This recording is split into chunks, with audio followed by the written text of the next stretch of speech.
Bonjour à tous, bienvenue sur ce webinaire sur la comptabilité associative.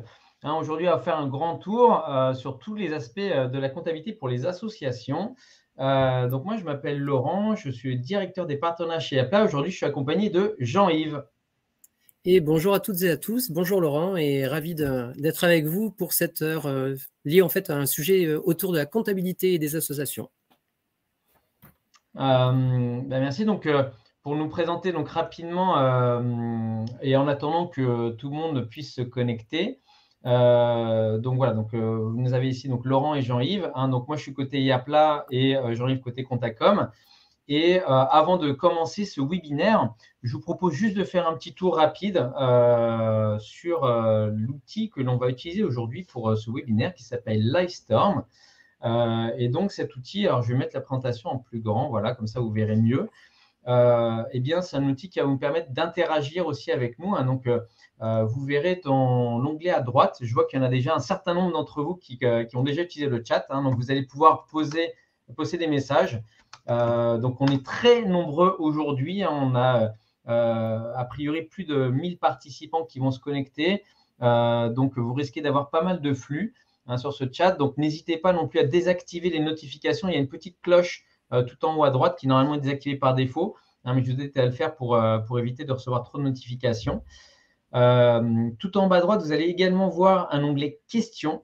Donc c'est comme vous l'avez vu, il y a beaucoup de flux dans le chat. Donc là, l'idée, c'est d'utiliser cet onglet questions pour poser des questions tout au long du webinaire. Il faut savoir qu'il y a 3 personnes qui sont là avec nous aujourd'hui. Donc Solène de Yapla, Christelle et Charles-Éric de Contacom. Charles-Éric. Donc voilà, qui vont répondre à toutes vos questions au fur et à mesure du webinaire. Nous, avec Jean-Yves, on refera aussi une session de questions-réponses en direct à la fin de ce webinaire, donc qui va durer à peu près 45 minutes. Il faut savoir. Et puis deux petits sondages également, Laurent. Ouais. Voilà, et donc un petit onglet sondage qui va vous permettre aussi de pouvoir interagir avec nous. Et en fait, cet onglet sondage, donc on va vous proposer des sondages tout au long de ce webinaire qui vont vous permettre qui vont nous permettre de vous identifier, de voir un peu comment on peut adapter notre discours par rapport à vous, pour qu'on puisse vous donner des tips qui sont adaptés finalement à votre situation. Donc voilà, il faut savoir aussi que le webinaire est enregistré. Donc vous allez recevoir à la fin du webinaire le replay et également le support PDF de tout ce qu'on est en train de vous présenter. Voilà.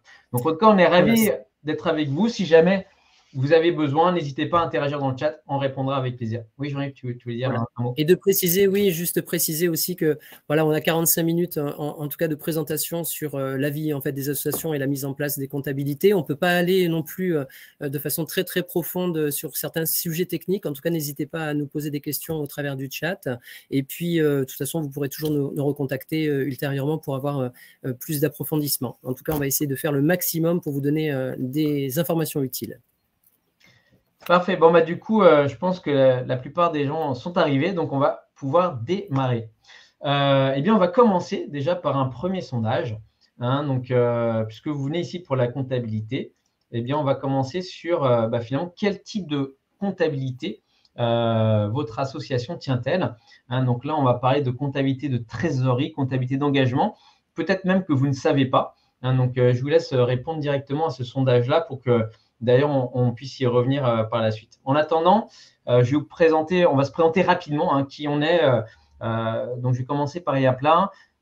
Yapla, c'est une solution de paiement et de gestion pour associations. L'idée, c'est de répondre à 2 besoins principaux pour les assos. C'est de rassembler tous les outils dont vous avez besoin au sein d'une seule et même plateforme. L'idée, c'est quoi? C'est de pouvoir ne plus vous prendre la tête avec les aspects techniques, sécurité, RGPD, et puis surtout faire communiquer vos différentes applications. Donc, pouvoir envoyer des communications à tous vos membres sans faire des imports-exports, par exemple. Et puis, un deuxième besoin qui est sur le gain de temps, parce qu'aujourd'hui, c'est très chronophage quand même de gérer une asso. Et là, l'idée, c'est quoi? C'est de déléguer une partie des tâches ou de les automatiser, notamment toute la partie inscription en ligne, du paiement, de pouvoir envoyer des communications automatiques avec les reçus fiscaux ou bien les factures en pièces jointes. Et puis d'ailleurs, pourquoi pas aussi d'automatiser toutes les écritures comptables. Donc, on va tourner autour de 8 grandes fonctionnalités que je ne vais pas vous présenter en détail aujourd'hui. Mais en tout cas, toutes ces applications finalement vont fonctionner comme un écosystème et qui va vous permettre finalement d'être plus efficace dans la gestion de votre association. Et il faut savoir aussi que on s'adresse à tout type d'associations, des tout petites associations comme des associations qui gèrent des milliers de membres. Et on va aussi avoir des forfaits qui vont s'adapter justement à vos besoins. Et on va commencer avec des forfaits gratuits, donc pour vous aider aussi à démarrer sans que ça vous coûte trop d'argent. On sait que les budgets dans les associations, ce n'est pas toujours évident à boucler. Donc, on va essayer vraiment d'adapter nos tarifications au monde associatif. Voilà, quant au réseau Contacom, donc c'est un réseau en fait qui a une trentaine d'années. Donc nous sommes 35 associés répartis sur une cinquantaine d'agences, alors avec une implantation très très forte dans le Grand Ouest, 600 collaborateurs et surtout une équipe dédiée aux associations. Donc on a depuis plusieurs années une forte appétence au niveau de l'informatique et on s'est doté il y a déjà une vingtaine d'années d'un outil. On a développé notre propre outil, notre propre logiciel qui s'appelle Conta.com et que l'on met gracieusement à disposition de nos clients. Donc voilà qui nous sommes. Donc aujourd'hui, on a 34 000 entreprises utilisatrices en fait de l'outil Conta.com ou en tout cas clients du réseau, de notre réseau. Donc fort de cette expérience, en fait, on a voulu justement ne pas laisser les associations sur le banc.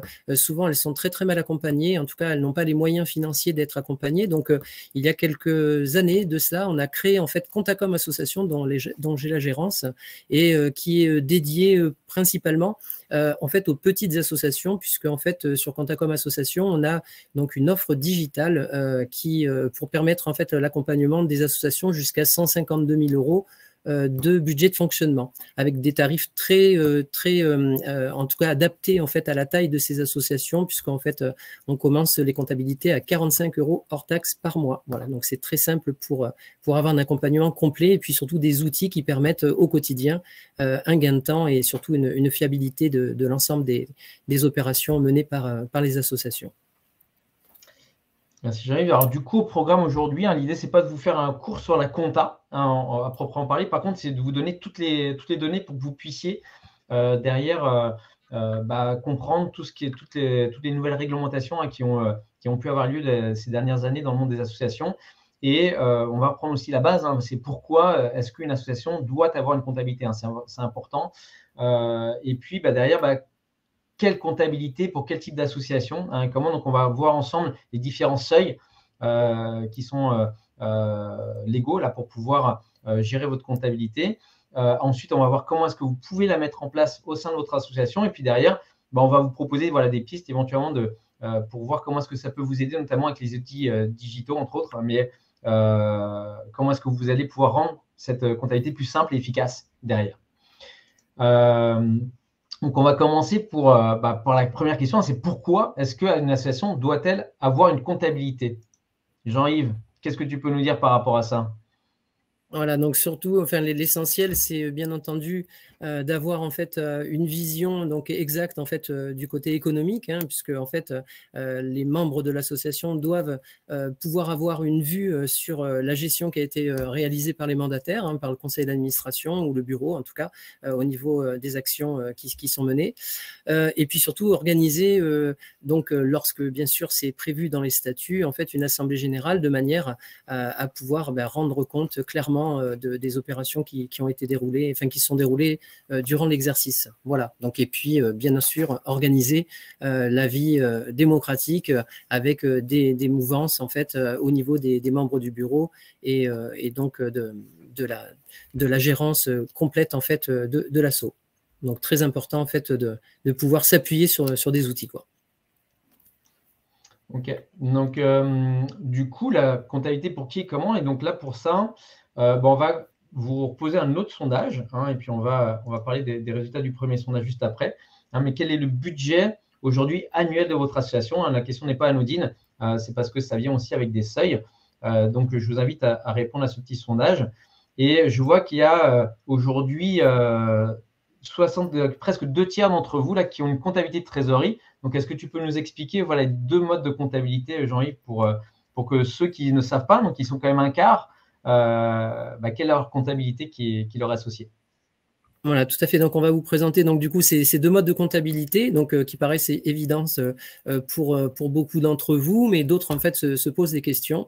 En l'occurrence, donc certains seuils, c'est pour ça qu'on vous demande un petit peu la taille de votre association, parce qu'au-delà d'un certain seuil, on le verra tout à l'heure, on va être obligé en fait d'avoir une véritable comptabilité d'engagement, celle qu'on retrouve au sein des entreprises en général, et donc qui va faire l'objet en fait d'une comptabilisation au travers de journaux d'achat. Donc, ce sont ce qu'on appelle des flux économiques, des journaux d'achat et des journaux de vente, sur lesquels on va enregistrer les opérations d'un point de vue économique. Et puis ces opérations vont se dénouer lorsque vous allez encaisser donc l'ensemble des prestations qui ont été réalisées et lorsque vous allez décaisser donc l'ensemble des dépenses que vous avez réalisées.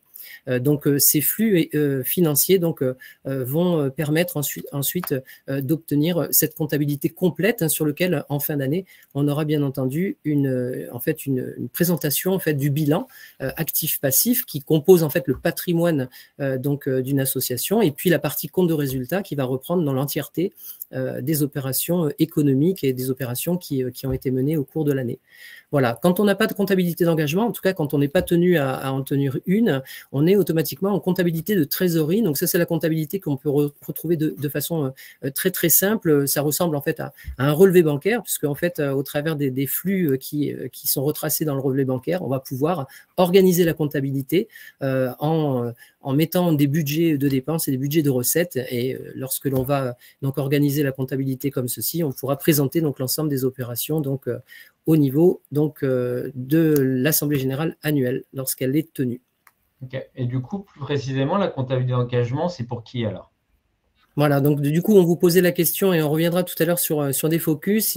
Il va y avoir en fait cette notion en fait d'association donc soumise en fait aux impôts commerciaux. On y reviendra tout à l'heure sur un petit focus. Et donc en fait, la comptabilité d'engagement, ça va essentiellement donc obliger les associations donc qui sont dans l'obligation d'élaborer des comptes annuels parce que notamment elles ont une activité économique. Elles sont donc soumises aux impôts commerciaux. On a toutes les associations également qui perçoivent des subventions donc supérieures à 153 000 euros. On a celles qui perçoivent des dons supérieurs à 153 000 euros. On parle de dons donc assortis de réduction d'impôts. Et puis, on a également celles qui dépassent en fait un certain seuil, donc 2 des 3 critères qui sont fixés par décret. À savoir donc 3,1 million d'euros donc au niveau des recettes, 50 salariés et puis un total de bilan d'1 550 000 euros. Donc dès qu'on dépasse 2 des 3 seuils, on est donc assujetti à cette obligation de comptabilité d'engagement. Ok, et donc d'après les résultats du sondage, il y a moins de 150 000 euros, ils sont 90% aujourd'hui, donc j'imagine que c'est eux que ça concerne aujourd'hui à compta de trésorerie. Tout à fait. Donc, dès que vous n'êtes pas concerné par la comptabilité d'engagement, automatiquement, donc vous faites une comptabilité simple en trésorerie.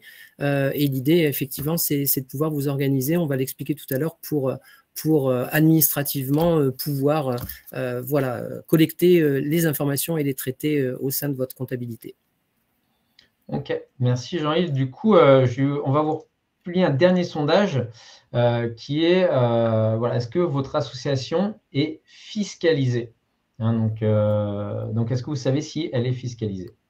Voilà, donc je vous laisse répondre. Quand on pose cette question de fiscaliser, en fait, c'est, voilà, l'association est-elle soumise aux impôts commerciaux? Donc, les impôts commerciaux, on vous le rappelle, ils sont au nombre de 3. En fait, ils fonctionnent en fait sur un bloc, c'est-à-dire qu'on ne peut pas être assujetti à l'un et ne pas à l'autre, sauf des cas très, très particuliers de structures associatives.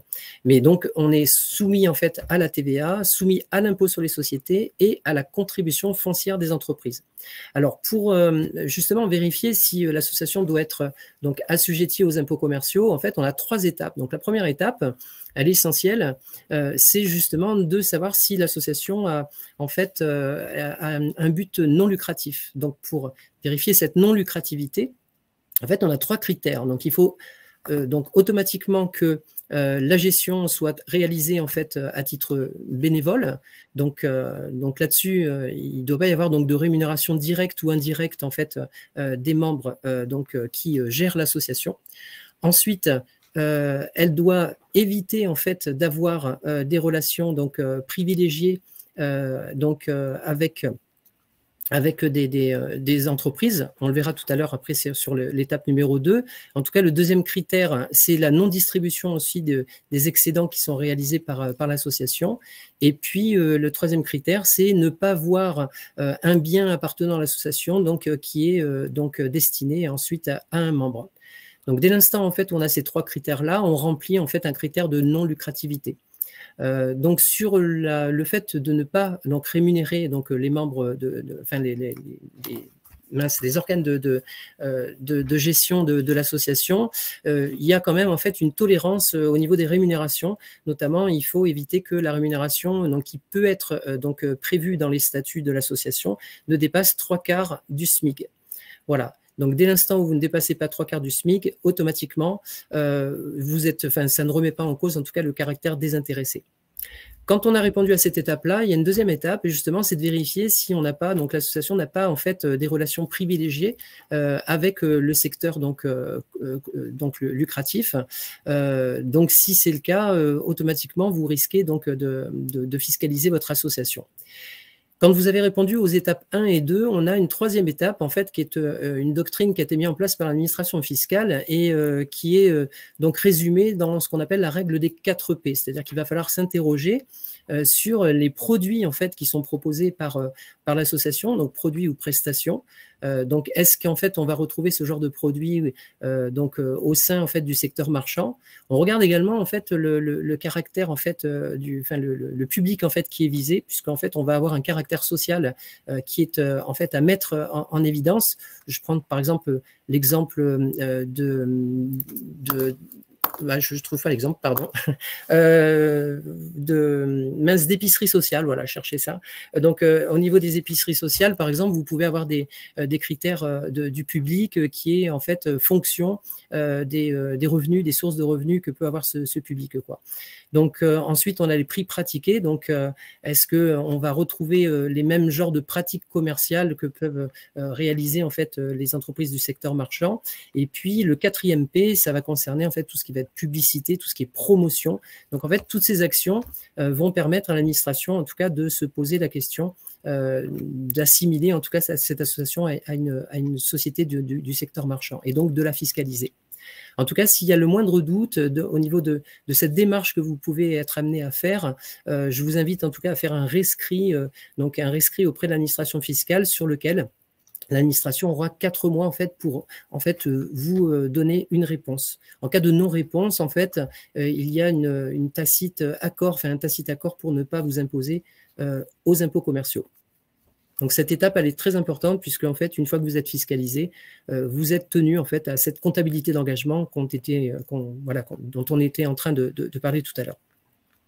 Okay, merci Jean-Yves. Donc là, maintenant, je pense que vous avez tous la réponse à votre question. Donc, vous savez finalement de quelle typologie de comptabilité vous dépendez et également si vous devez a priori être fiscalisé ou non. Donc là, maintenant, on va rentrer dans le concret, un peu plus finalement, comment est-ce qu'on peut mettre concrètement la comptabilité en place dans son association. Et bien pour ça, on vous conseille 3 bonnes pratiques pour démarrer. La première, c'est de définir sa période comptable. Sa période comptable, donc ça va être finalement la date de début, la date de fin de sa période de comptabilité. Donc généralement, c'est fait sur 12 mois, mais ce n'est pas forcément du 1er janvier au 31 décembre. Donc ça peut dépendre aussi de votre activité. Généralement, elle va être disponible dans vos statuts, donc je vous invite à les regarder. Et puis, si jamais ça ne correspond pas du coup à votre activité, par exemple sur une association sportive, on va souvent être plutôt entre juillet ou bien septembre et septembre l'année d'après. Donc, on peut modifier aussi cette période comptable par la suite. Ce n'est pas obligatoire de rester sur celle que vous avez définie initialement. La deuxième chose, c'est d'avoir un trésorier. Donc ça fait partie du bureau de l'association. Et du coup, qui va organiser la comptabilité. Donc soit classiquement, ça peut être par des fichiers Excel ou soit avec des logiciels qui vont aider à saisir finalement les écritures et à recenser finalement toutes les opérations qui vont avoir lieu pendant l'année. Et on vous conseille aussi d'utiliser le plan comptable associatif qui a changé 1er janvier 2020 et donc qui est dédié justement au monde associatif. Et si voilà, vous avez soit les moyens de vous faire accompagner d'experts, en tout cas au moins de suivre les experts, parce que finalement la réglementation change de manière régulière, pas forcément très régulièrement, mais en tout cas ça peut arriver. Donc suivez quand même des canaux d'experts, des blogs, des newsletters qui vous permettent de vous tenir au courant des changements de réglementation qui pourraient arriver. Un des changements, on va en parler un peu plus tard, mais ça va être la facture électronique qui peut peut-être vous impacter pour certains. Donc n'hésitez pas à vous informer de tout ça. Voilà. Et Laurent, j'insiste sur cette première partie, là, au niveau de la définition donc, de l'exercice comptable. Il faut savoir, c'est que la plupart des associations qui se créent, très souvent, en fait, normalement, c'est prévu dans les statuts type associatif, c'est-à-dire qu'en fait, il y a un article qui concerne la date d'arrêté des comptes, mais très souvent, en fait, elle est un peu galvaudée.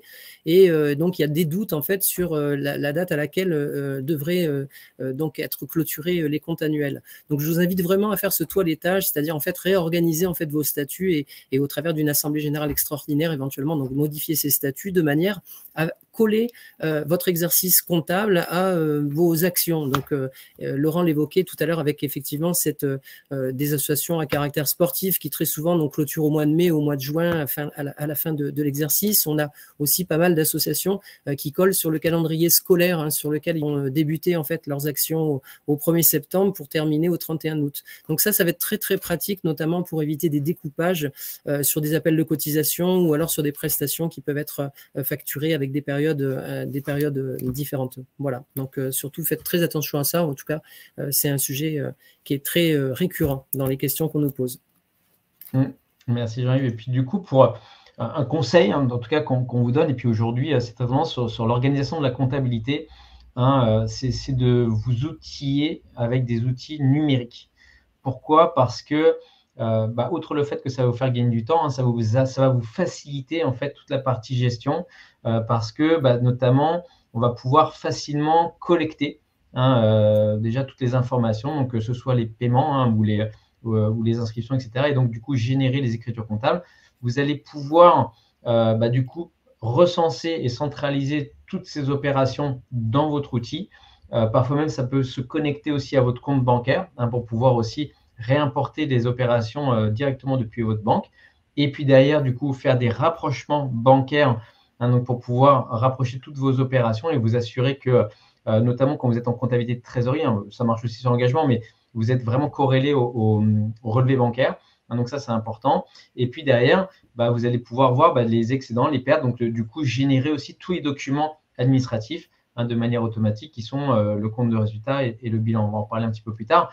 Mais l'idée, c'est vraiment d'essayer d'automatiser un maximum de choses parce que c'est quand même très chronophage, on va se le dire, la comptabilité. Et donc, plus on arrive à automatiser ces choses-là ou à se faciliter la vie, derrière, plus on est efficace et plus on est capable de produire des rapports rapidement, notamment en fin d'année.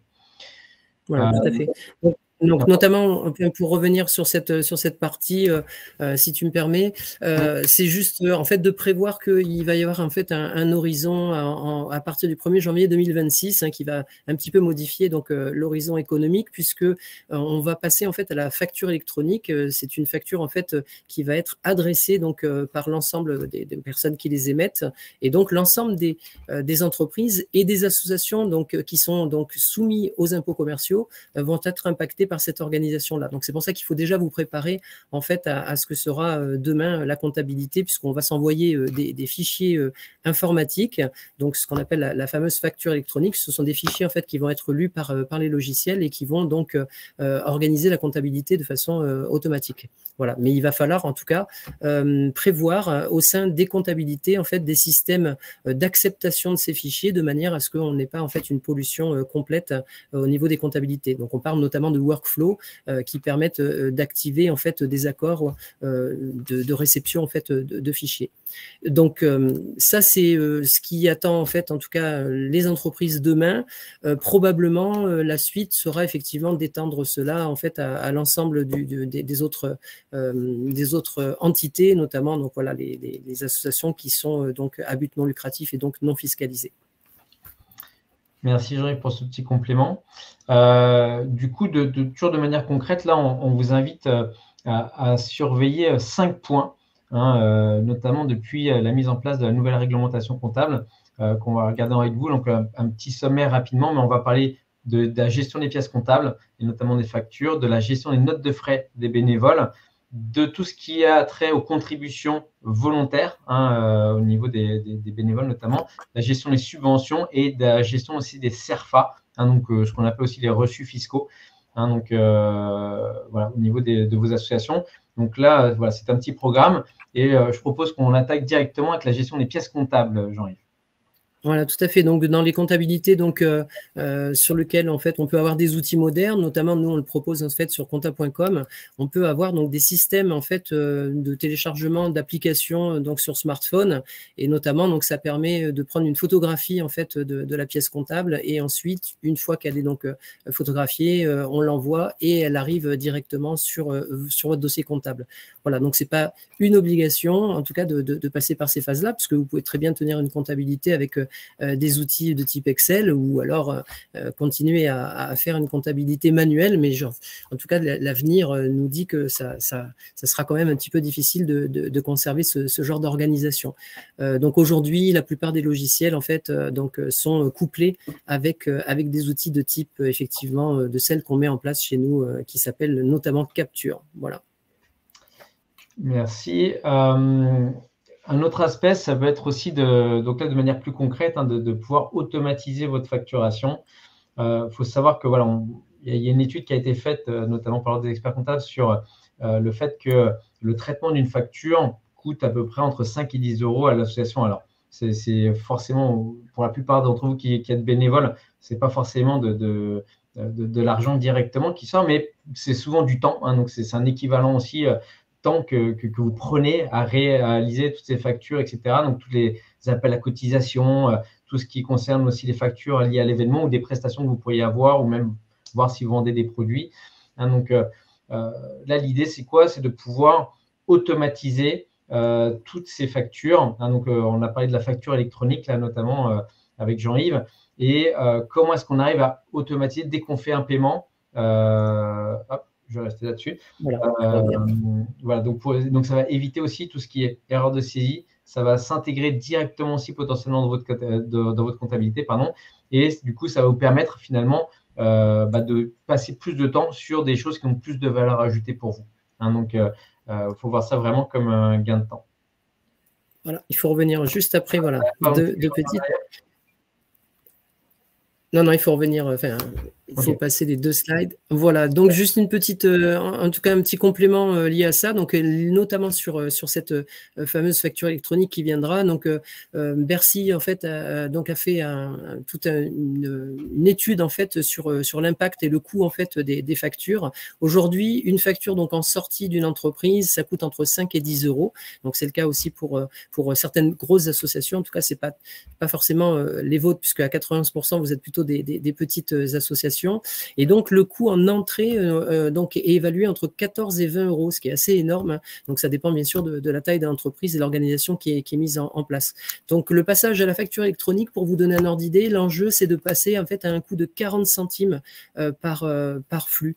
Donc, c'est très, très faible. Donc la première en fait volonté donc notamment au niveau européen, c'est d'aller chasser, donc de faire la fraude, enfin de chasser la fraude à la TVA, puisque c'est quand même une grosse partie des fraudes réalisées donc en Europe. Et puis après, il y a un deuxième volet quand même qui est aussi le volet environnemental, puisque avec la facture électronique, on va pouvoir passer effectivement avec des économies d'arbres, des économies d'eau. On est en train de parler de 11 millions d'arbres qui vont être économisés, 34 millions de litres d'eau, et puis un gain de temps en fait dans l'ensemble des acteurs de l'ordre de 30%. Donc voilà, l'idée c'est de ne pas passer du temps effectivement à fabriquer ces factures. Donc vous pouvez toujours continuer à les faire sur des opérations de type papier, mais en tout cas on vous invite à utiliser des outils quand même modernes et qui vont vous faciliter la gestion au quotidien de votre association. Donc Yapla est un super outil pour cela. Voilà, au niveau de la gestion des notes de frais, donc pour les bénévoles notamment, donc nous avons au sein de notre logiciel comptable.com en fait une application pareil sur smartphone qui s'appelle l'application notes de frais. Elle est également présente au sein du logiciel, et donc en fait ça permet de mettre véritablement en fait des outils à disposition de vos bénévoles, de manière à ce que lorsqu'ils vont faire des petits achats, ils achètent des petites fournitures, ils sont par exemple au restaurant, ou en tout cas ils ont des frais de déplacement, ils vont pouvoir donc photographier photographier avec leur smartphone directement les pièces comptables. Elles vont se collecter au sein du logiciel et puis une fois par mois, ils vont pouvoir en tout cas valider ces notes de frais de manière à ce qu'elles passent directement soit en comptabilité ou alors elles passent par une étape intermédiaire de validation auprès d'une personne qui sera habilitée à cela. Donc, c'est un workflow en fait qu'on a donc développé au sein du logiciel et qui permet véritablement de donner des accès donc aux bénévoles et de surtout soulager la fonction des trésoriers qui sont très très souvent sollicités sur ce genre de documents. Voilà. Et puis très souvent, pas très justifié, en tout cas très difficile à construire pour chacun. C'est souvent des questions récurrentes qui viennent. Comment je m'organise pour pouvoir rembourser les notes de frais à mes bénévoles, quoi. Donc ça, c'est une astuce parmi tant d'autres. Merci, Jean-Yves. Du coup, si on passe au CERFA, alors ça ne concerne pas forcément peut-être 100% des associations vous qui êtes avec nous aujourd'hui, mais il faut savoir que dès qu'une association est reconnue d'intérêt général ou d'utilité publique, il est possible finalement de faire bénéficier d'une réduction d'impôt aux personnes qui vont faire un don à l'association.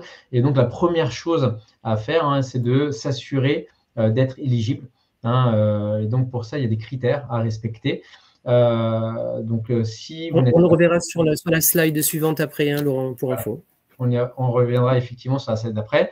La deuxième chose à faire une fois que vous êtes assuré d'être éligible, c'est de pouvoir organiser votre registre de reçus fiscaux. Donc, vous pouvez le faire bien sûr manuellement. Donc, l'idée, c'est de numéroter puis d'avoir un suivi au niveau de la numérotation des reçus fiscaux. Vous pouvez aussi le faire sur des plateformes en ligne. Et ensuite d'éditer du coup ces reçus, de les remettre, donc soit par mail, soit en main propre. Et quelque chose que l'on vous invite à faire aussi, c'est de se former en réglementation fiscale, parce que forcément, dépendamment de différents statuts que vous pourriez avoir, vous allez être éligible à certains taux de réduction qui peuvent être différents. Donc là-dessus, je te laisse peut-être compléter, Jean-Yves, si tu as des Oui, tout à fait. Voilà, donc ça fait partie également d'un deuxième volet sur lequel il y a de plus en plus de fraudes, notamment sur donc des CERFA qui sont émis par certaines associations ou en tout cas certains utilisateurs, qui les dupliquent, etc. Donc le législateur en fait a mis un petit peu l'accent sur ce phénomène et depuis le 1er janvier 2021, donc les associations ont des obligations en matière d'information relative en fait à ces CERFA. Donc on reverra tout à l'heure comment on peut s'organiser pour la gestion de ces CERFA, notamment avec Yapla, qui est une plateforme effectivement qui va vous permettre en fait de gérer ça au mieux. En tout cas, sur la partie fiscale, il faut savoir c'est que les associations ont l'obligation chaque année de donner l'information à l'administration donc du nombre de CERFA qu'elles ont émis au cours de l'année et surtout du montant global qu'elles ont reçu donc pour ce type de documents, quoi. Donc c'est pour ça qu'il faut bien s'organiser en amont. Donc cette obligation en fait elle a lieu de différentes façons. Les associations qui sont donc fiscalisées, elles vont pouvoir donc le faire au travers d'un imprimé qui s'appelle un 2065 sur une partie bis, enfin c'est le 2065 bis sur un cadre donc spécifique. Elles vont pouvoir donc donner ces deux informations, donc le nombre de CERFA émis et le montant total qui a été donc perçu par l'association. Celles qui ne sont pas donc fiscalisées, mais par contre qui sont assujetties à établir un imprimé qu'on appelle un 2070 et qui concerne en fait l'imposition des revenus patrimoniaux. Donc pareil, sur la première page de ce document, en fait, vous allez avoir deux cases spécifiques pour donner ces deux informations-là. Et puis toutes celles, peut-être donc le bon nombre d'entre vous ce soir ne sont ni dans le premier cas ni dans le deuxième cas, et à ce moment-là donc je vous invite à faire une déclaration directement sur les démarches simplifiées, puisque sur le site du gouvernement on peut faire ce genre de démarche. En tout cas l'obligation est là pour pouvoir faire cette déclaration. Donc la déclaration doit être faite dans les 3 mois de la clôture des comptes annuels, ou en tout cas pour les associations qui clôturent en année civile, en fait il faudra le faire donc avant le 3 mai prochain, et le 3 mai de chaque année. Parfait, merci Jean-Yves. Et ici vous allez pouvoir retrouver une liste non exhaustive certes, mais qui vous permet quand même de voir si a priori votre association rentre dans les critères donc pour être reconnue d'intérêt général. Et notamment, vous voyez que toutes les associations qui présentent un caractère philanthropique, éducatif, scientifique, social, humanitaire, sportif, familial, culturel. Donc, c'est vraiment très large. Donc, ça veut dire que la majorité d'entre vous peuvent être a priori reconnus d'intérêt général. On va retrouver aussi en plus tout ce qui concerne les fondations, les fonds de dotation, etc., qui vous concernent peut-être un peu moins. Mais en tout cas, a priori, vous pouvez être éligible. Et nous, ce qu'on vous conseille après, c'est effectivement juste de valider ça au moins avec un expert pour vous assurer derrière de ne pas vous faire retoquer en cas de contrôle fiscal.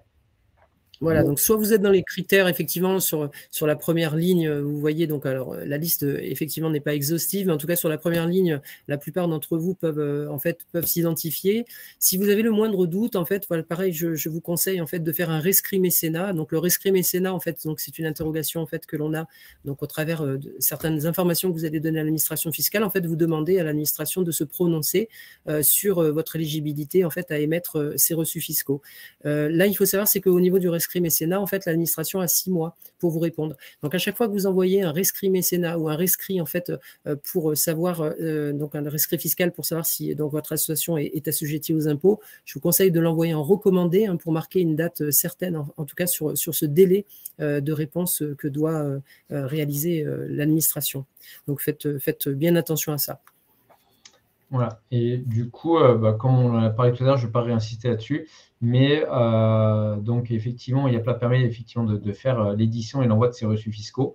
Donc, l'idée, c'est d'automatiser à chaque fois qu'il y a un don qui est perçu par votre association, de pouvoir générer dynamiquement le reçu, de pouvoir l'envoyer automatiquement par mail, soit dès que le don est fait, soit en fin d'année manuellement pour pouvoir éditer même des reçus consolidés. Et donc, ça vous permet aussi d'automatiser tous les messages de remerciements en fonction parfois du montant aussi. Et vous allez retrouver surtout tout votre référentiel de reçus fiscaux sur la plateforme. Pour en savoir plus, je vous laisserai cliquer sur le lien de la présentation quand vous le recevrez par mail pour aller voir le webinaire qu'on a organisé à ce sujet-là il y a quelques mois. Voilà, parce que voilà, et l'obligation que vous avez notamment, c'est de numéroter donc vos CERFA. Et donc là, vous allez pouvoir donc identifier le nombre de CERFA et donc que vous avez mis tout au long de l'année. Donc un outil tel que celui que vous propose IAPLA, en tout cas, est une bonne formule pour pouvoir arriver à remplir vos obligations fiscales. Juste une petite aparté également, les CERFA dont les associations avaient l'habitude d'utiliser, en fait, est devenu un petit peu obsolète. En fait, on a 2 nouveaux CERFA en fait qui viennent d'être émis il y a très peu de temps. En fait, ce sont des numéros 2041 MEC et des 2041 RD. Donc, à la fois, donc, MEC, c'est pour à destination des entreprises qui font des actions de mécénat. Donc dans le cadre de l'article 238 bis du Code général des impôts, et puis le RD va concerner en fait les particuliers qui veulent donc avoir des réductions d'impôts en matière donc d'impôt sur le revenu ou d'IFI, donc l'impôt de fortune, sur la fortune immobilière. Donc, faites bien attention en tout cas à utiliser les bons formats, et toujours pareil dans le cadre des contrôles que met l'administration en place. Merci Jean-Yves pour ces précisions. Donc ensuite, concernant les contributions volontaires, ici, c'est un sujet aussi qui est récurrent de la part des associations sur savoir comment est-ce qu'on collecte finalement les heures de bénévolat des personnes qui veulent justement les déclarer. Donc là-dessus, l'idée, c'est quoi? C'est de créer un fichier. Donc souvent, un fichier Excel, par exemple, où vous allez collecter, où chacun va déclarer les heures de bénévolat qu'ils vont faire. Il va falloir aussi identifier la nature des heures qui sont passées. Et derrière, en fait, on va pouvoir passer une écriture en comptabilité avec une mention en annexe. Donc là-dessus, je te laisse préciser, Jean-Yves, et puis partager Oui, alors ça concerne donc essentiellement donc les associations qui sont assujetties aux comptabilités d'engagement, puisque en fait on a une nouvelle réglementation, enfin une nouvelle, elle a été mise en place déjà depuis un petit moment, donc elle était applicable depuis le 1er janvier 2020. Donc c'est une réglementation donc de l'autorité des normes comptables qui notamment oblige en fait à mettre un certain nombre d'informations en annexe relatives en fait aux ce qu'on appelle les contributions volontaires. Donc les contributions volontaires, c'est le recensement de l'ensemble des heures de bénévolat ou alors les biens et services dont a bénéficier l'association. Il y a un intérêt quand même à quantifier toutes ces informations, puisqu'en fait, notamment quand vous allez faire des demandes de subventions, vous allez pouvoir donc donner cette information donc, sur notamment les heures de bénévolat qui sont réalisées, et ça vous permet en fait de montrer aux organismes qui vous subventionnent en fait que vous également, vous avez une part d'autofinancement avec justement tout ce bénévolat qui est mis en œuvre au niveau de vos associations. Donc même si vous n'êtes pas tenu à une comptabilité d'engagement, en tout cas, on vous incite à recenser et à collecter ces informations très très importantes pour monter des budgets globaux. Et puis, ce qu'on vous a proposé, donc sur cette slide, là, vous pourrez donc la télécharger.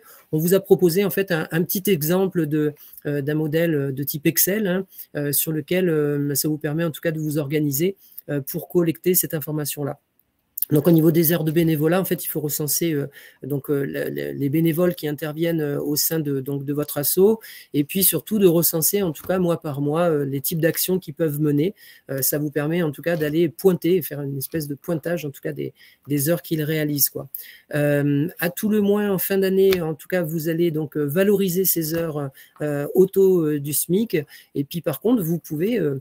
selon la nature en fait des postes, des postes qui sont donc occupés par ces bénévoles, vous pouvez très bien les valoriser en fait à ce qui aurait dû être payé au cas où ils auraient été salariés. Donc on peut valoriser en tout cas des heures plus importantes, par exemple pour des gens qui ont des postes de type ingénieur ou cadre, etc. Donc n'hésitez pas en tout cas à faire moduler ces heures en fonction de la réalité économique qu'il y a derrière, même si vous ne payez pas cela sous forme de salaire. Super. Est-ce que tu peux nous parler maintenant peut-être des subventions? Oui, tout à fait. Alors du coup, cette réglementation donc, qui est applicable depuis le 1er janvier 2020, donc c'est la réglementation 2018-06. Donc elle met en fait en œuvre toute une série de points comptables qui ont, pour certains en tout cas, une nature nouvelle en fait.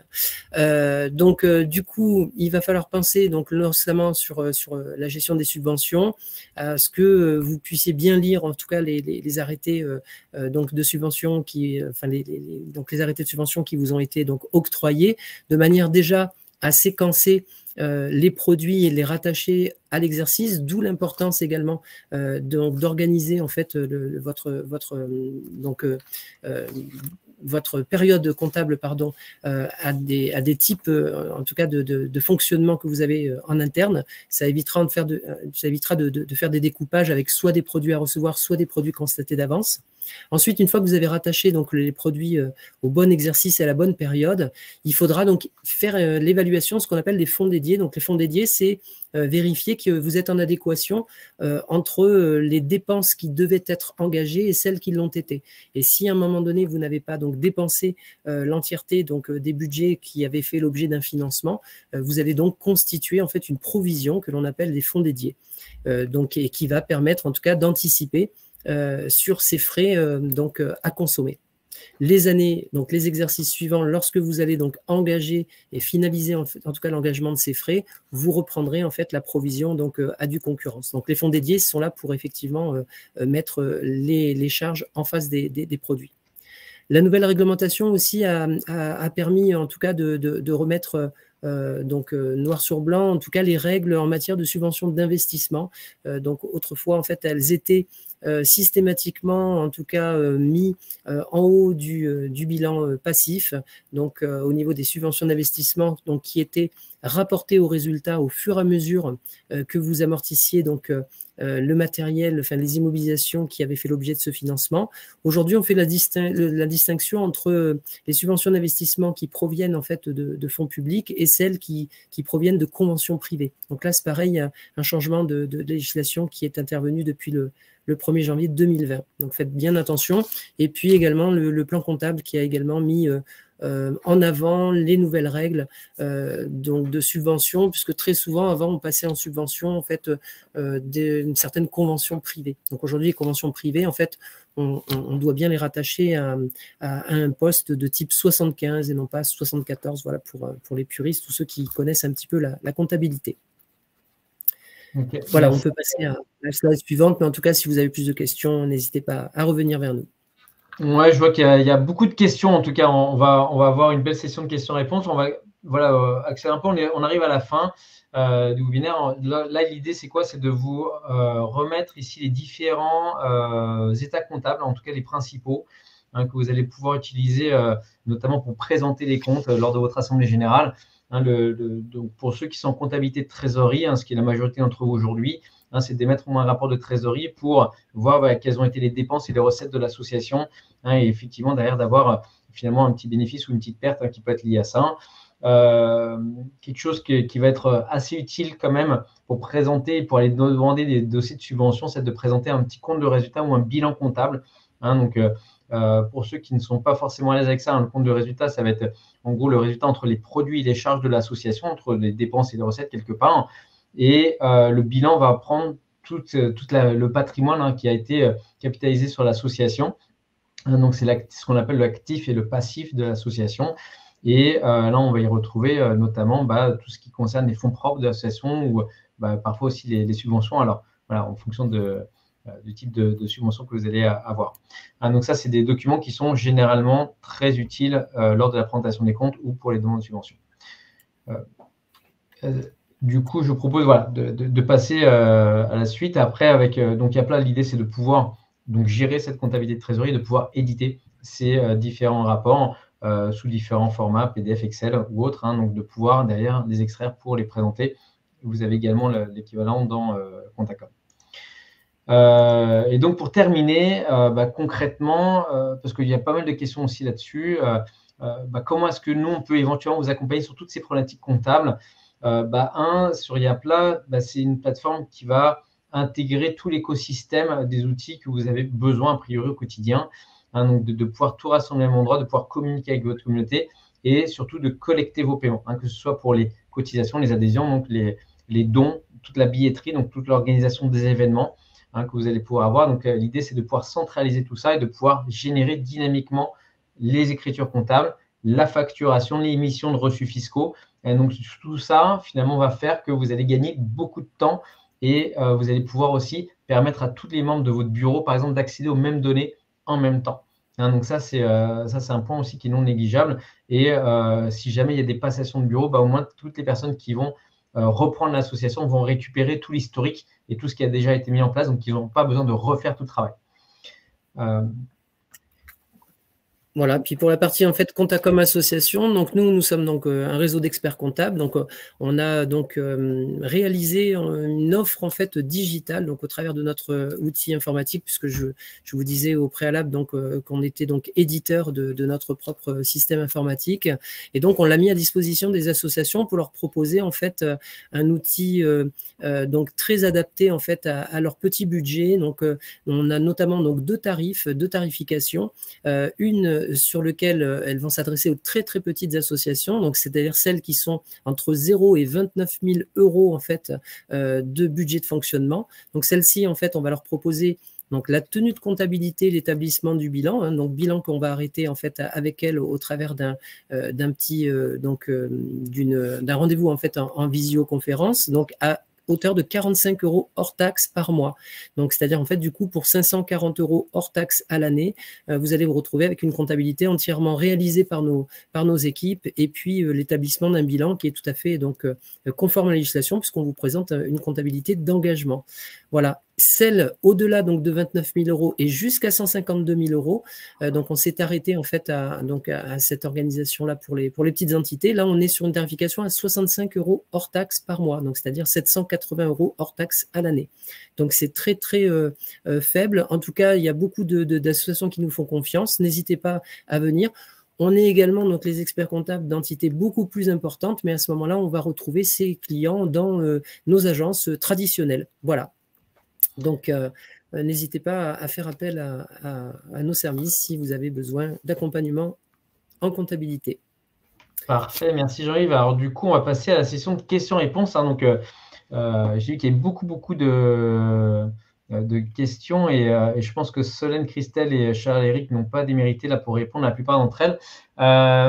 Jean-Yves, j'ai une question pour toi.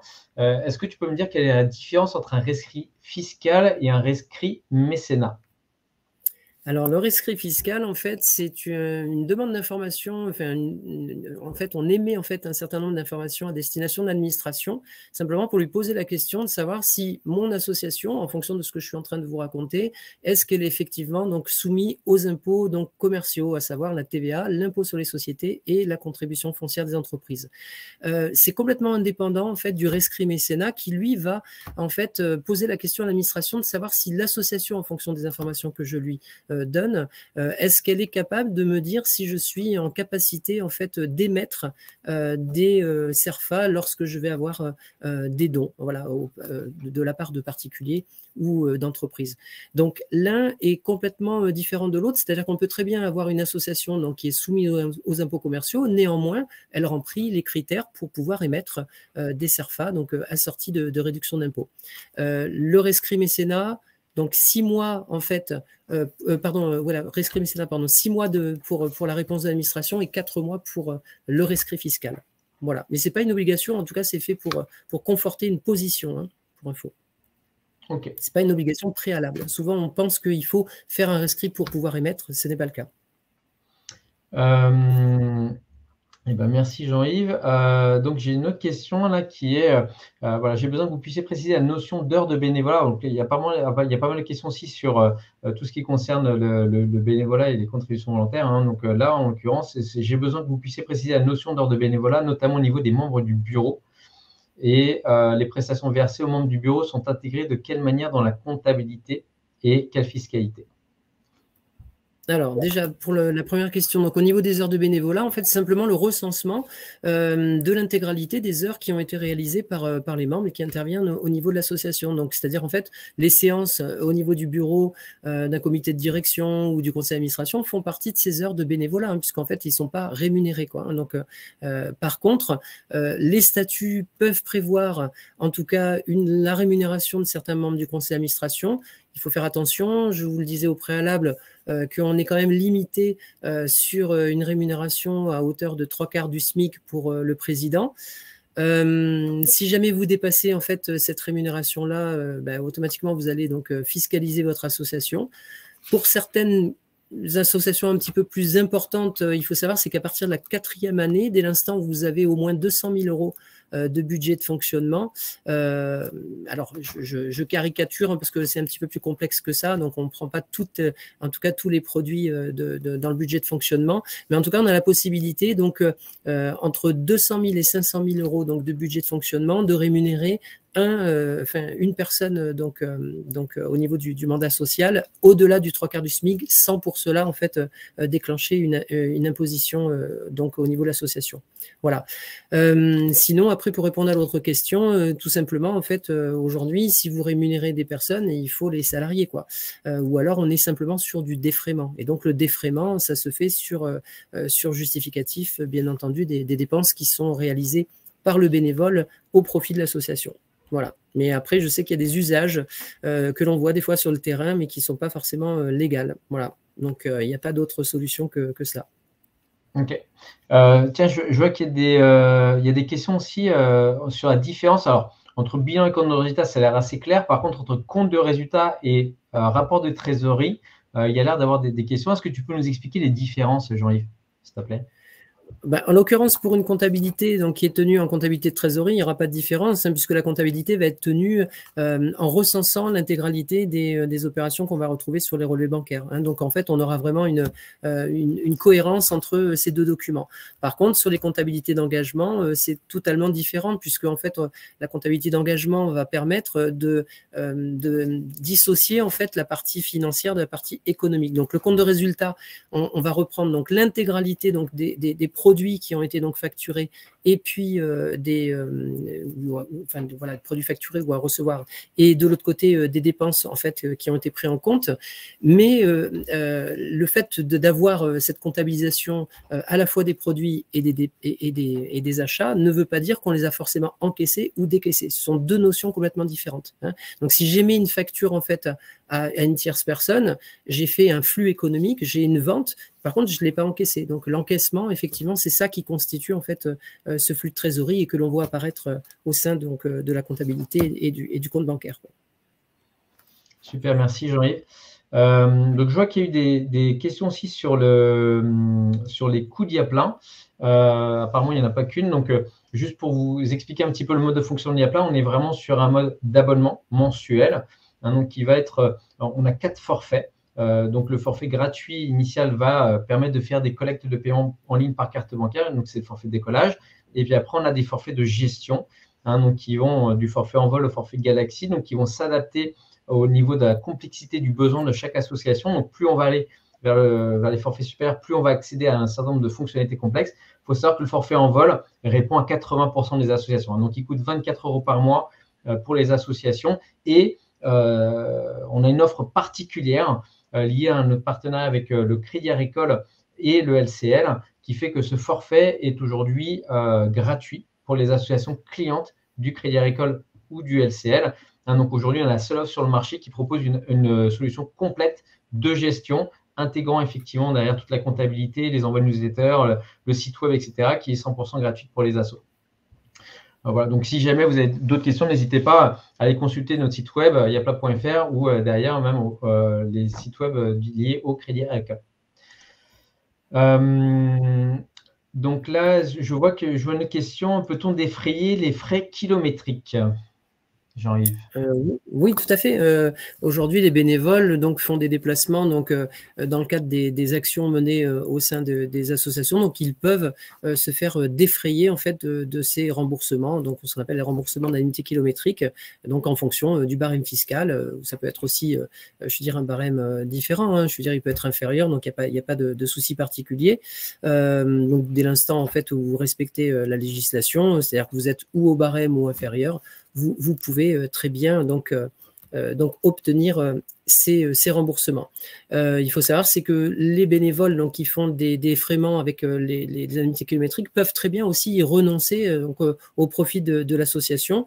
Dans ce cas-là, elle peut, si elle est dans la capacité de le faire, en tout cas émettre un CERFA pour que les bénévoles puissent bénéficier d'une réduction d'impôt aussi. Super, merci. J'ai une autre question. Y a-t-il une obligation d'utiliser Chorus Pro lorsque l'on travaille avec des collectivités? Oui, tout à fait. Donc, dès l'instant où on travaille avec une collectivité, il faut utiliser la plateforme Chorus Pro qui permet en fait d'émettre la facturation.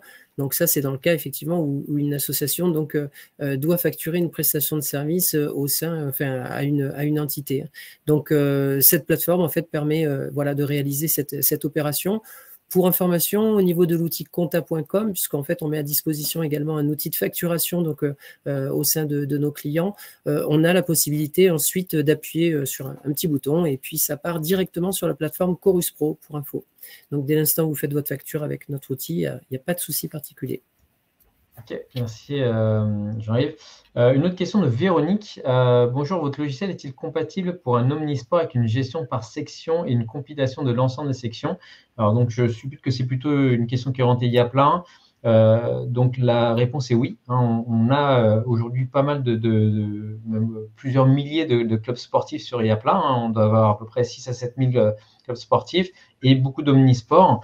Et dans ces cas-là, on a plusieurs façons de fonctionner avec les omnisports. Donc, soit on peut créer un compte qui va avoir des sous-sections, effectivement, ou parfois juste un compte avec des types d'adhésion différents, voire des catégories. Donc, il y a plusieurs modes d'organisation qui peuvent répondre à vos besoins d'omnisports, dépendamment de s'il n'y a qu'une seule structure légale, plusieurs structures légales. Donc là, à voir, effectivement, je pense que ce serait bien de faire peut-être un petit rendez-vous avec un de nos experts pour qu'on puisse vous montrer aussi concrètement comment utiliser Yapla dans le cas d'un omnisport. Véronique, donc n'hésitez pas, soit nous contacter directement à bonjour@yapla.com ou à support@yapla.com. Alors après, qu'est-ce qu'il y a d'autre comme question? Il y avait des questions apparemment sur l'intégration des reçus fiscaux dans Yapla. Alors concrètement, comment est-ce que ça fonctionne? Quand vous allez créer sur Yapla une campagne de dons, donc on va fonctionner nous avec des campagnes. Donc, vous pouvez avoir une campagne de dons qui va s'adresser à l'ensemble de la structure, donc à l'association, ou bien aussi des campagnes par projet. Ça marche très bien aussi pour aller collecter des dons, notamment parce que c'est plus parlant. Les donateurs vont plus facilement donner un projet précis parce que ça va leur parler plutôt qu'à une structure. Et dans ces cas-là, une fois que les dons sont faits, donc on va pouvoir paramétrer la gestion des reçus fiscaux, soit pour avoir des envois automatiques, soit pour avoir des envois manuels. On va fonctionner avec des modèles de gabarit aussi, des modèles de reçus fiscaux, pardon, qui vont pouvoir s'adapter aux différentes législations en fonction de votre typologie d'association. Donc, je ne sais pas si j'ai bien répondu à la question. N'hésitez pas non plus à compléter dans le chat si besoin. Donc, avec Yapla, lorsque l'on souhaite ajouter un don, comment rajouter la possibilité de mettre virement, car seule carte bancaire est proposée? Alors, pour ce faire, moi, ce que je vous invite à aller, c'est dans la partie comptabilité, paramètres, et il y a tous les modes de paiement qui sont disponibles. Donc, vous pouvez rajouter le mode de paiement par chèque, virement, espèce. Donc, tout est dans le module comptabilité, paramètres. Valérie. Une question de Maris. Combien de temps doit-on conserver les justificatifs et autres documents comptables? Tout ce qui est document comptable, ça se conserve 10 ans. Voilà. Donc, très souvent, les gens les jettent assez régulièrement et très rapidement. Donc, c'est 10 ans, voilà, pour information. Bon, après, la prescription fiscale, quant à elle, pour les associations qui sont soumises aux impôts commerciaux, c'est 3 ans et l'année en cours. Donc, ça, c'est la prescription fiscale. Mais normalement, vous êtes tenu de conserver vos documents comptables 10 ans. Super, merci. Donc ici, une question auquel on n'a pas encore répondu, donc d'Isabelle. Est-ce que l'application Yapla permet d'émettre des factures? Donc oui, Yapla, comme Contacom, permet d'émettre des factures, que ce soit pour des cotisations, des inscriptions à des événements ou des dons. Donc ça émet des factures de manière automatique. Une autre question de Loïsa, excusez-moi si je prononce mal le prénom. Les deux solutions Contacom et Yapla ne sont-elles pas redondantes pour le trésorier si elles ne sont pas liées? Alors, vaut mieux en choisir une. Voilà, vaut mieux en choisir une parce qu'il va falloir de toute façon vous trouver un logiciel comptable maître, quelque part, celui dans lequel vous allez renseigner toute votre comptabilité. Dans le cas où vous pourriez utiliser les deux, quelque chose que l'on fait aussi très régulièrement, c'est d'automatiser par exemple toutes les parties collecte directement dans Yapla et vous pouvez derrière exporter toutes vos opérations directement dans Contacom par exemple, ou même on a un projet peut-être de lier nos deux solutions, mais ce n'est pas encore à l'ordre du jour, mais c'est pour arriver dans le futur. Voilà, nous, l'outil, en fait, est tout à fait compatible avec n'importe quel outil. Donc, en fait, on peut effectivement importer, exporter comme on veut. Bon, l'idée de Contacom Association, c'est de proposer quand même un autre service, puisque là, en fait, on va tenir la comptabilité à votre place. Donc, c'est pour ça que c'est à la fois redondant, mais à la fois, c'est pas du tout la même organisation. Donc, avec Yapla, vous êtes autonome. Avec Contacom Association, en fait, vous vous laissez faire et vous voulez gagner du temps. Donc, en fait, on vous donne des applications sur smartphone. Vous nous expédiez, en fait, vous numérisez vos pièces comptables, vous les expédiez. On vous met à disposition également un petit outil de facturation. Et puis là, par contre, on prend tout en charge de A à Z. Donc, c'est pas du tout la même fonctionnalité. Mais en tout cas, on n'est pas concurrents, on est des partenaires et on s'imbrique très bien, en fait, pour pouvoir vous donner la plus grande satisfaction, quoi. Exactement. Merci, Jean-Yves. Donc, il y a une question de Noël. Alors, c'est très spécifique. J'ai bien trouvé le formulaire CERFA 2041 MEC sur le site impôt.gouv, mais pas de réponse pour le 2041 RD dont tu as parlé, parce que je ne sais pas si c'était le 2041 RD. Oui, tout à fait, quoi. Non, ils existent tous les deux. Le dernier vient d'être émis il n'y a pas très très longtemps, quoi, pour information. Donc, vous avez beaucoup d'entreprises qui vont probablement revenir vers vous si vous avez émis en fait des CERFA avec l'ancien modèle, parce que elles, en fait, elles ont l'obligation. Donc, toutes les entreprises qui ont fait des dons mécénat et donc qui revendiquent en fait une réduction d'impôt au titre de l'article 238 bis du Code général des impôts. Donc, en fait, elles ont cette année donc l'obligation à première demande de l'administration de fournir des CERFA qui ont un certain format. Donc, probablement, vous leur avez émis des CERFA en début d'année, elles vont vous redemander de le faire sous un nouveau formalisme. Donc, la 2041 MEC, elle est un petit peu plus, ancienne que la nouvelle, mais la dernière, en fait, la 2041 RD, donc correspond bien, en fait, aux particuliers, cette fois-ci. Merci, Jean-Yves. Alors, je vois que... Vous pouvez prendre des coordonnées, on vous enverra aussi les CERFA si vous avez besoin en fait qu'on vous expédie les documents, quoi. Ouais, alors je vois qu'il y en a certains d'entre eux qui commencent à nous quitter, je peux comprendre, on a dépassé un petit peu l'heure. Moi, voilà, en tout cas pour ceux qui s'en vont, en tout cas on était ravis de participer avec vous. Ce que je vous propose, c'est de continuer quand même à répondre aux questions pour ceux qui restent. Donc, en tout cas, merci beaucoup pour votre attention. Donc, une autre question, du coup, pourquoi le seuil de 152 000 € pour Contacom? alors? Oh, simplement, en fait, c'est plus symbolique. C'est-à-dire qu'à partir de 153 000 euros, et pas dans tous les cas, hein, c'est pas une chose, mais on va retrouver des textes effectivement sur des nominations de commissariat aux comptes. Hein. Par exemple, dès l'instant où vous avez plus de 153 000 euros de subventions, vous allez nommer un commissaire aux comptes. Dès l'instant où vous avez plus de 153 000 euros de dons assortis de réduction d'impôts, vous allez nommer un commissaire aux comptes. Et donc, on ne souhaitait pas, en fait, déranger notre organisation avec nous proposant des budgets très adapté en fait aux petites entités et en ayant l'obligation en fait de travailler et de collaborer avec un de nos confrères commissaires aux comptes, parce que nous sommes aussi commissaires aux comptes par ailleurs. Hein. On peut pas avoir les deux casquettes en même temps, mais en tout cas nous connaissons bien cette profession. Et en fait voilà, ça demande quand même une organisation beaucoup plus importante. Et donc on a voulu en fait simplement s'adapter à répondre simplement à un besoin du marché, c'est-à-dire accompagner les petites entités qui n'avaient pas les moyens de l'être auparavant. Voilà. Super, merci Jean-Yves. On a beaucoup de questions, donc on va essayer d'être assez efficace sur les réponses pour pas que ça prenne trop de temps non plus. Donc, Yapla gère-t-il les stocks? Donc, aujourd'hui, non. Ça fait partie des fonctionnalités qu'on développera peut-être dans le futur, hein, parce qu'il y a encore beaucoup de choses à faire sur la partie comptabilité. Aujourd'hui, on est capable vraiment de bien accompagner de la une association qui est en comptabilité de trésorerie, sur toute la partie engagement avec toute la gestion des stocks et tout, on n'y est pas encore complètement. On est capable de le faire avec des écritures, mais ce n'est pas encore hyper intuitif. Donc là-dessus, effectivement, une solution comme Contacom peut être bien complémentaire, par exemple.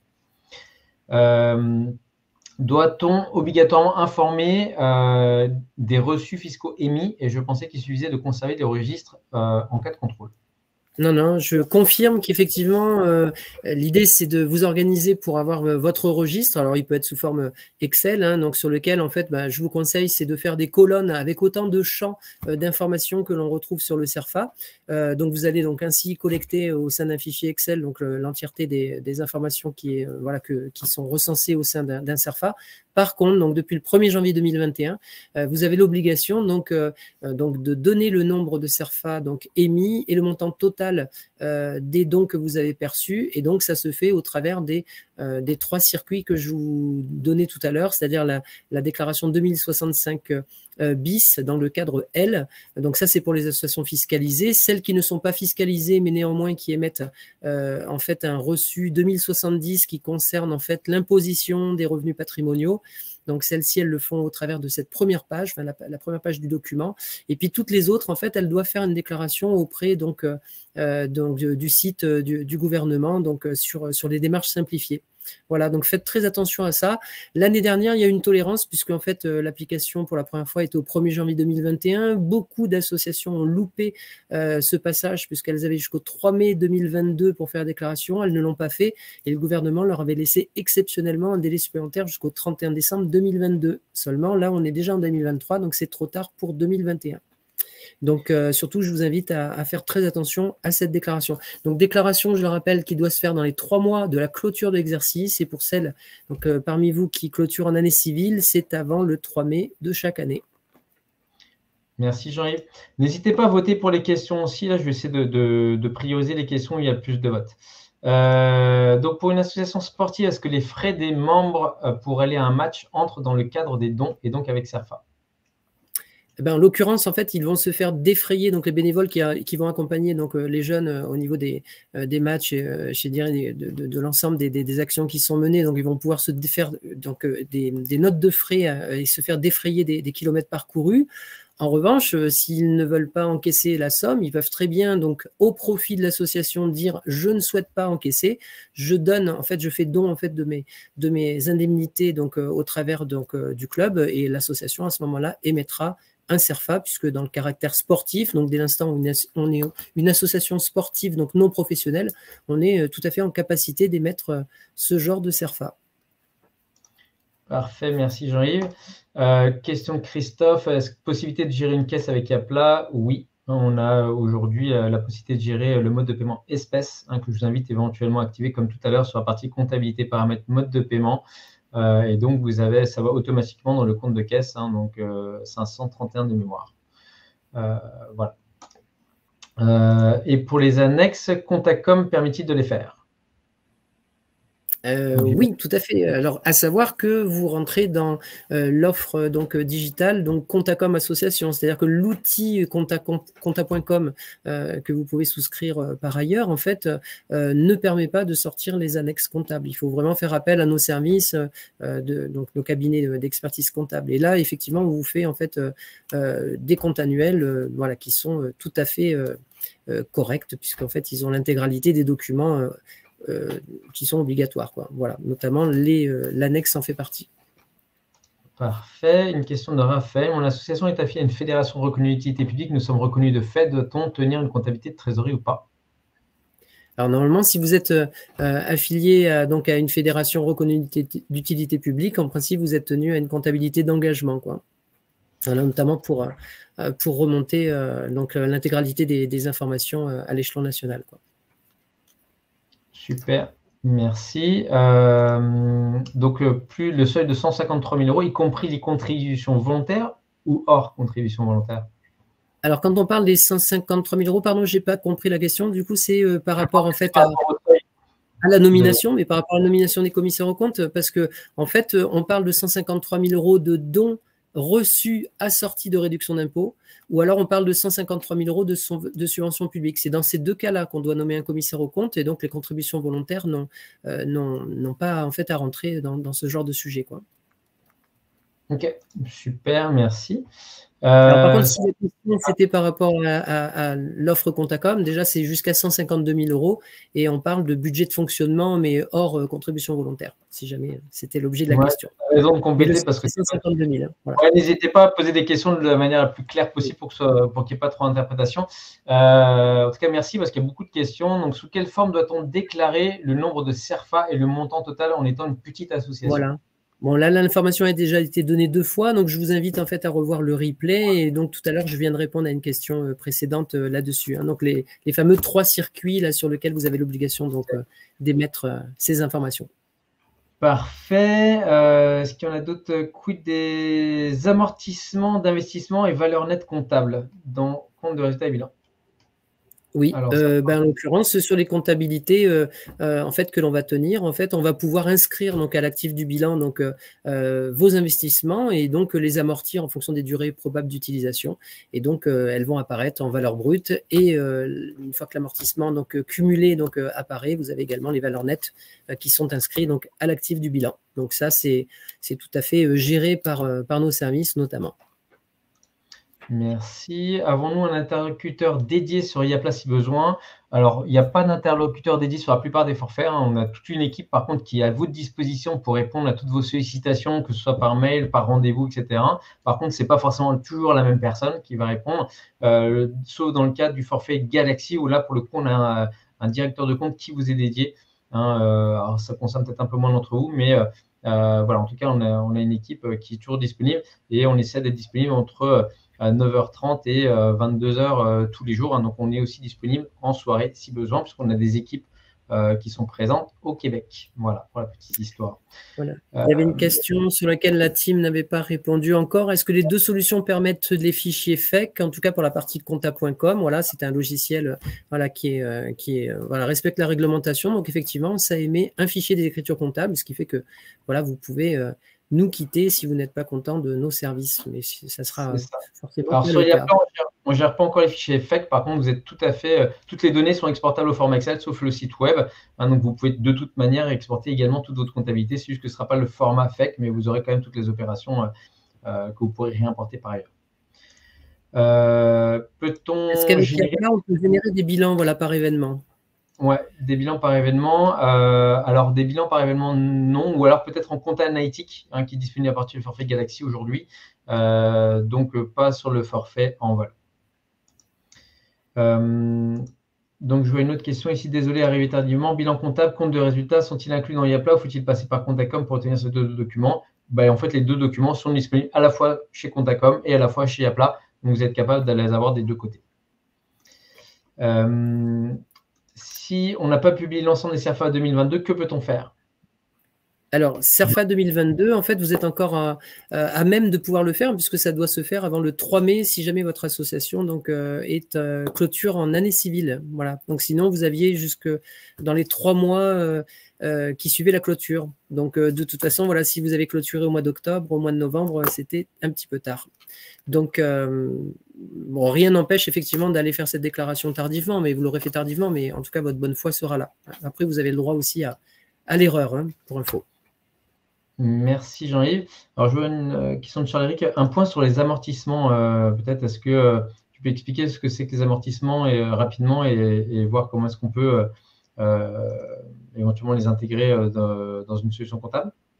Oui, en fait, en l'occurrence, voilà un investissement, enfin, donc une immobilisation. Donc la définition d'une immobilisation, c'est une dépense qui donc est supérieure à 500 € hors taxe et puis qui va servir en fait, qui va être utilisée sur plusieurs exercices. Donc à ce moment-là, donc le mode opératoire en comptabilité nous oblige en fait à l'inscrire à l'actif du bilan et ensuite à l'amortir, c'est-à-dire le découper hein, par année d'utilisation. Si par exemple vous avez un mobilier, vous inscrivez à l'actif du bilan ce mobilier, puis vous allez l'amortir sur 10 ans. Donc chaque année, vous allez donc découper 1/10 de cette valeur que l'on appelle donc un amortissement qui va se faire au travers d'une dotation aux amortissements et qui va donc diminuer votre résultat.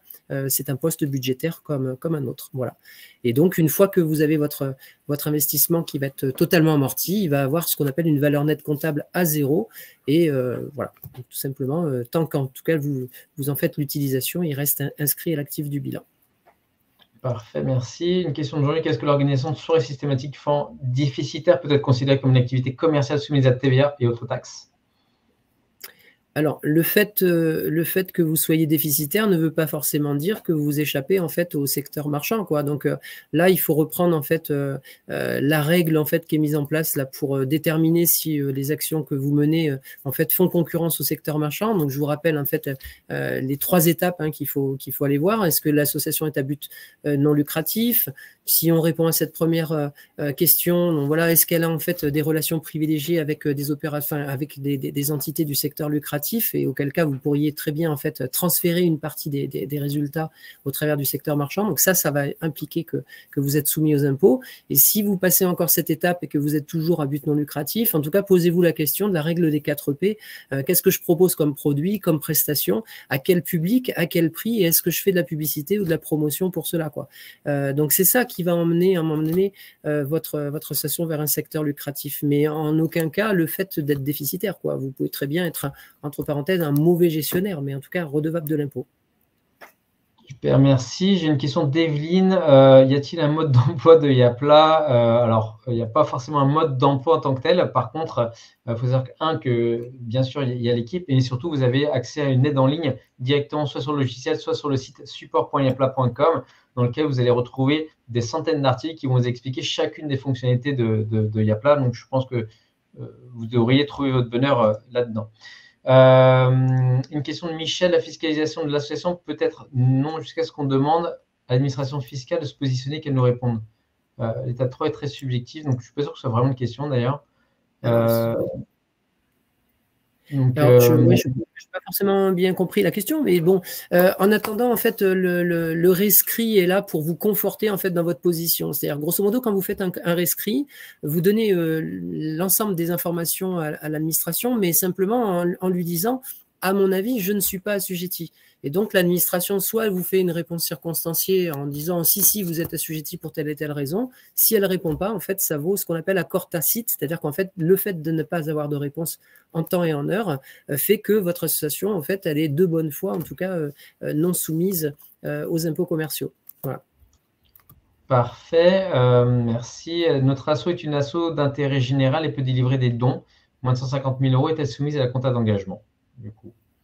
En l'occurrence, voilà, si elle est à moins de 150 000, puisque en fait le seuil c'est 153 000 €, donc à partir de 153 000 € de dons émis, donc sur lequel, de dons assortis de réduction d'impôt, dès l'instant où vous avez émis autant de CERFA, vous êtes tenu à une comptabilité d'engagement. Si c'est pas le cas, vous ne l'êtes pas, quoi. Après, vous pouvez toujours, quand vous êtes en comptabilité, vous pouvez toujours basculer en fait vers la comptabilité d'engagement, hein.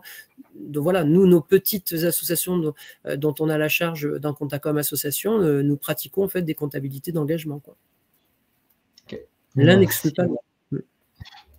Je réponds, je vois une autre question. Dans Yapla, peut-on avoir un export des dépenses comme on a l'export des ventes? On ne l'a pas encore, mais c'est quelque chose qu'on pourrait rajouter faut juste écrire voilà, au support là, pour qu'on remonte toutes les nouvelles idées de fonctionnalités. Hein. On livre des nouvelles fonctionnalités toutes les semaines à peu près. Hein, donc, il ne faut pas hésiter, voilà, dès que vous avez une idée de fonctionnalité ou un besoin, de remonter ça toujours à notre équipe pour qu'on puisse remonter ça, nous, à l'équipe produit, hein, qui garant finalement des évolutions de Yapla. Donc, n'hésitez pas à nous remonter ça directement en écrivant un support@yapla.com. Mais en tout cas, merci pour Voilà. la Et suggestion. nous, voilà, sur compta.com, en tout cas, donc on a des exportations de fichiers FEC, donc déjà qui sont lisibles avec certains outils, et surtout, en tout cas, on a toutes les éditions qui se font au format PDF et au format CSV, donc qui est un format lu par Excel. Donc vous pouvez faire ce que vous voulez avec la comptabilité. Merci. Question de Loïsa. Quand devons-nous régler la TVA? Eh ben, tout dépend. Voilà, si vous êtes assujetti aux impôts commerciaux et donc à la TVA, en fait, ça suivra le rythme en fait que vous aurez choisi donc pour réaliser les déclarations. Donc, vous avez la possibilité de faire des déclarations au mois, au trimestre ou à l'année, en fonction, bien entendu, du volume de TVA qui est en jeu. Donc là, il y a trop peu d'informations pour que j'aille plus loin, mais en tout cas. Ouais, j'imagine, mais il faut effectivement creuser le sujet. Quelles sont les contraintes de gestion si l'on souhaite des salariés? Alors déjà, si vous souhaitez donc embaucher des salariés, il faudra déjà demander un numéro SIRET auprès de votre association. Ce n'est pas systématique, en tout cas auprès de l'INSEE, vous demandez un SIRET puisqu'il faut obtenir ce SIRET pour pouvoir faire des déclarations et après vous faites un contrat de travail, une déclaration préalable à l'embauche et puis vous mettez en œuvre les bulletins de paye qui vont avec et puis les déclarations de charges sociales. Donc vous avez des sites gratuits au jour d'aujourd'hui. Vous pouvez très bien utiliser les chèques emploi associatifs. Vous n'êtes pas obligé non plus d'aller voir un professionnel pour réaliser des bulletins de paye. Mais en tout cas, chez Comptacom, on vous accompagne sur ce service social également. Merci. Une question de Ludovic. Sans mécénat, pouvons-nous, pour une asso loi 1900 sans but lucratif, transmettre des reçus fiscaux pour les particuliers sans rescrit? Ah oui, le rescrit n'est pas obligatoire. Hein. Le rescrit, en fait, ça permet, lorsqu'on a un doute, d'avoir en fait une position de l'administration fiscale, mais ce n'est pas en fait un document qui est à obtenir pour pouvoir émettre. Hein. C'est-à-dire que dès l'instant où vous rentrez dans les critères qu'on a définis tout à l'heure, vous pouvez de vous-même en fait faire émettre des reçus fiscaux. Par contre, il ne faut pas se louper, quoi. C'est-à-dire que en fait, la sanction, elle est relativement lourde puisque en fait, vous pouvez être assujetti à payer en tout cas la réduction d'impôt qui a été acquise par votre donateur. Donc, il ne faut pas trop prendre de risques, quoi. Soit vous êtes dans les clous, soit vous ne l'êtes pas, et à ce moment-là, vous n'appliquez pas. Et si vous êtes entre les deux, surtout faites un rescrit pour avoir une position ferme. Parfait, merci. Donc, on a déjà répondu à cette question. Le délai de conservation, on a dit que c'était 10 ans pour les documents légaux. Bonjour, je m'interroge sur le fait que notre association doit payer un loyer hors taxe ou TTC. Pouvez-vous m'indiquer comment je peux obtenir cette réponse? Eh bien, en l'occurrence, ça fait partie de votre convention de mise à disposition. Enfin, j'imagine que vous avez peut-être un bail. En tout cas, les options donc en matière de TVA se font à l'intérieur des baux. Donc, si c'est pas explicitement écrit dans votre document, vous n'appliquez pas la TVA. Alors, j'imagine que vous êtes assujetti aux impôts commerciaux pour pouvoir poser cette question-là. Super, merci.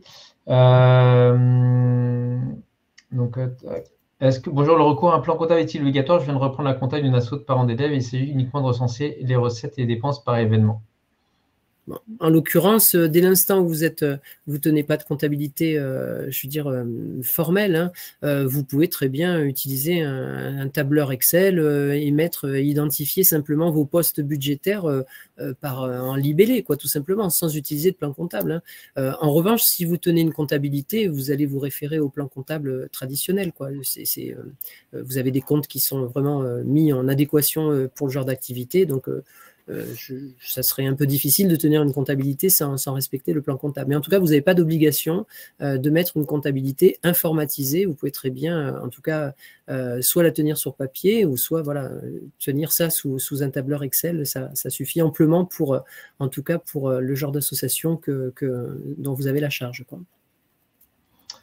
Parfait, merci. Une question de Catherine. Comment passer d'un ancien logiciel, exemple AssoConnect à Yapla? Faut-il attendre le changement d'exercice? Peut-on transférer les données sous Excel, fichiers adhérents, etc.? Donc, pour répondre à Catherine, pour transférer un fichier, donc idéalement, c'est mieux d'attendre effectivement le changement d'exercice parce que ça vous permet derrière de pouvoir repartir d'une compta à zéro, hein, donc d'avoir toutes les données finalement dans un logiciel sans avoir forcément à les importer et les réimporter, les exporter pardon et les réimporter. Maintenant, il n'y a pas de règle, hein, vous pouvez tout à fait le faire en cours d'exercice et derrière réimporter les écritures comptables, ça dépend voilà, où est-ce que vous en êtes aussi. En tout cas, c'est quelque chose qui se fait assez bien. On peut faire des imports d'adhérents, de cotisations, tout ça, tout peut se faire de manière assez simple avec des imports Excel. Donc voilà. Peut-on établir des devis factures de prestations de services via Yapla? Alors les factures, oui. Les devis, on en fait aussi avec les documents personnalisés. Hein, donc vous avez également la possibilité de faire ça dans Yapla. Comment bien valoriser de manière extra-comptable les dons en nature? Nous collectons de la matière première destinée à la déchetterie, comme le textile, chute de bois, tissu, etc. Et on fabrique des petits objets voilà, lors d'ateliers manuels. Donc, en l'occurrence, votre donateur peut très bien, en tout cas, vous estimez, en principe, c'est le donateur qui estime en fait la valeur des biens qu'il donne, quoi. Donc, en principe, voilà, vous pouvez avoir cette information-là. Si jamais vous n'avez pas l'information, vous pouvez très bien, en tout cas, extrapoler et essayer d'estimer la nature des matières que l'on vous donne, quoi. Donc, et le tout, c'est de recenser en fait l'information qui va donner une image la plus fidèle possible des opérations que vous réalisez sur l'exercice.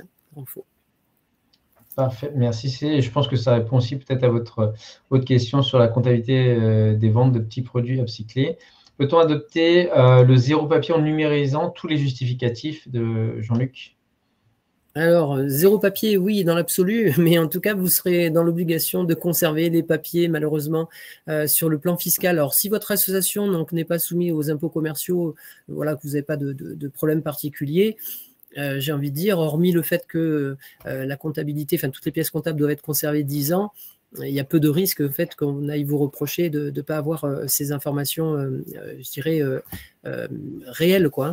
Mais par contre, au jour d'aujourd'hui, dans la législation actuelle, en fait, on ne peut pas en fait avoir une comptabilité 100% numérique. C'est pas encore dans les mœurs pour l'instant, mais ça va évoluer, ça viendra dans quelques temps. Merci. La facture électronique, est-ce que c'est que Chorus ou est-ce que c'est lié aussi peut-être à d'autres systèmes par la suite? Alors, en fait, la facturation électronique, en fait, elle va en fait concerner tous les acteurs en fait qui sont économiques, qui sont soumis en fait à la TVA. Donc toutes les entreprises en général. Et puis ça va être également donc les associations qui sont donc soumises aux impôts commerciaux. C'est celles-ci en fait qui vont être conservées. C'est-à-dire que si votre association donc n'a pas d'obligation en matière de TVA, elle n'aura pas d'obligation à mettre la facture électronique en place, quoi. Mais au même titre que Chorus, donc concerne les municipalités, dès l'instant en fait où vous allez émettre une facture, donc à partir du 1er janvier 2026, c'est pas encore aujourd'hui, mais en tout cas c'est des échéances assez brèves. Il faudra effectivement émettre ces factures sous ce format-là pour tout le monde. Okay. Merci Jean-Yves. Ouais, on regarde, il y a encore beaucoup de questions. Hein. Je suis désolé, ça prend beaucoup plus de temps que prévu, mais l'idée, c'est quand même de répondre à la plupart d'entre vous.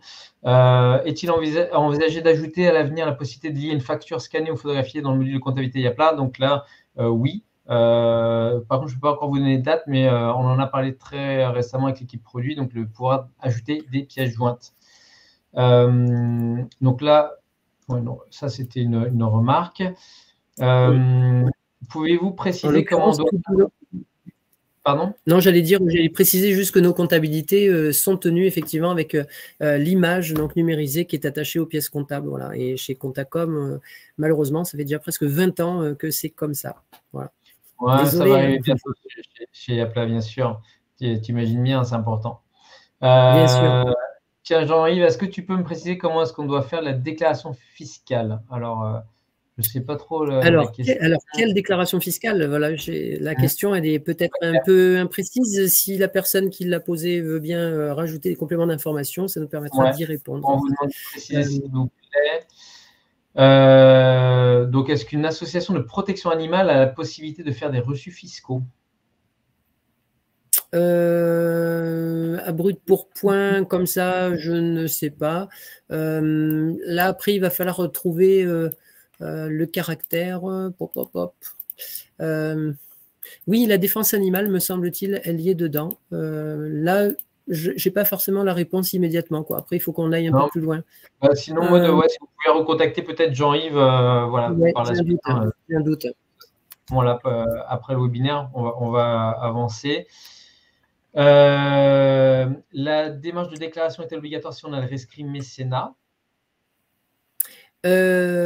C'est deux choses différentes. C'est-à-dire qu'en fait, on peut émettre des CERFA, on l'a déjà dit plusieurs fois, sans avoir besoin de passer par un rescrit mécénat. Hein. Donc, le rescrit mécénat, c'est simplement un confort, en fait. Hein. On veut vraiment la position de l'administration, mais ce n'est pas quelque chose que l'on doit faire pour pouvoir émettre. Donc, dès l'instant où vous remplissez les conditions, vous pouvez très bien émettre les CERFA. Et dès l'instant où vous émettez des CERFA, automatiquement, vous avez cette obligation de déclaration. Parfait, merci. Et un peu dans le même thème, est-ce qu'on peut demander un rescrit mécénat sans avoir demandé le rescrit fiscal avant? Oui, tout à fait. C'est deux choses complètement différentes. Alors, méfiez-vous, il y a de grandes chances, des fois, sur certains cas, que pour se prononcer au niveau du rescrit mécénat, l'administration va vous éplucher de plus près et donc va regarder votre situation. Et moi, j'ai déjà eu l'expérience d'associations qui ont fait cette démarche-là et qui se sont vues imposer donc assujettir aux impôts commerciaux.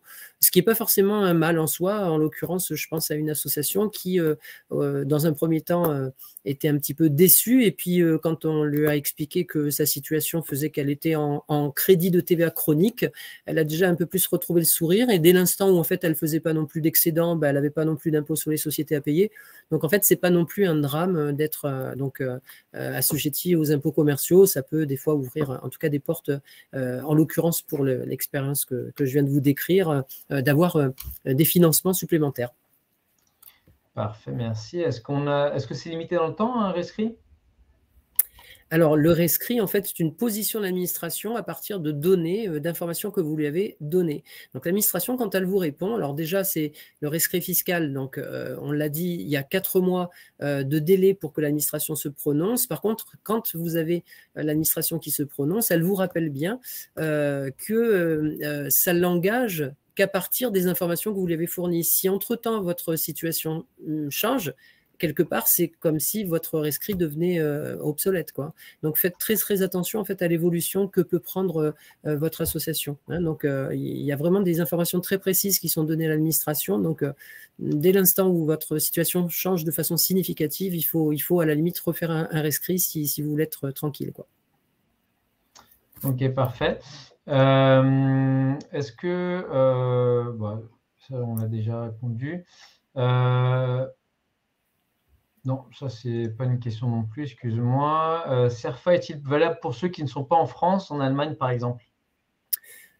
En tout cas, l'obligation, les associations, quand elles vont avoir des dons, en fait, elles vont avoir un donateur qui va vouloir optimiser sa fiscalité et c'est lui qui va en fait très souvent en fait solliciter en fait la réduction d'impôts. Donc, dès l'instant où en fait on a un contribuable qui n'est pas sur le territoire français, il n'y a aucun intérêt en fait à aller mettre un CERFA alors qu'en fait on n'en aura pas du tout l'utilité, quoi. Donc du coup ça va faire des obligations en fait de déclaration auprès de l'association aura des obligations de déclaration et elle va prendre entre parenthèses un risque de contrôle de l'administration inutile, quoi. Donc j'ai envie de dire que dans ce cas-là je n'émettrai pas forcément de CERFA. J'obtiens le don, hein, mais je n'émets pas de CERFA et mon donateur allemand ne m'en voudra pas, quoi. Merci. Du coup, alors je crois que c'était pour les contributions volontaires, est-ce que c'est valorisation au SMIC chargée ou non chargée? Alors c'est chargé, tout à fait, quoi. Donc à chaque fois on prend donc la valeur donc d'un salaire brut avec les charges. Ok, parfait. Est-ce que l'on passe des heures de bénévolat toujours sur le même thème, à passer à faire de l'administratif, par exemple quand un bénévole assiste à une réunion entre les salariés de l'asso?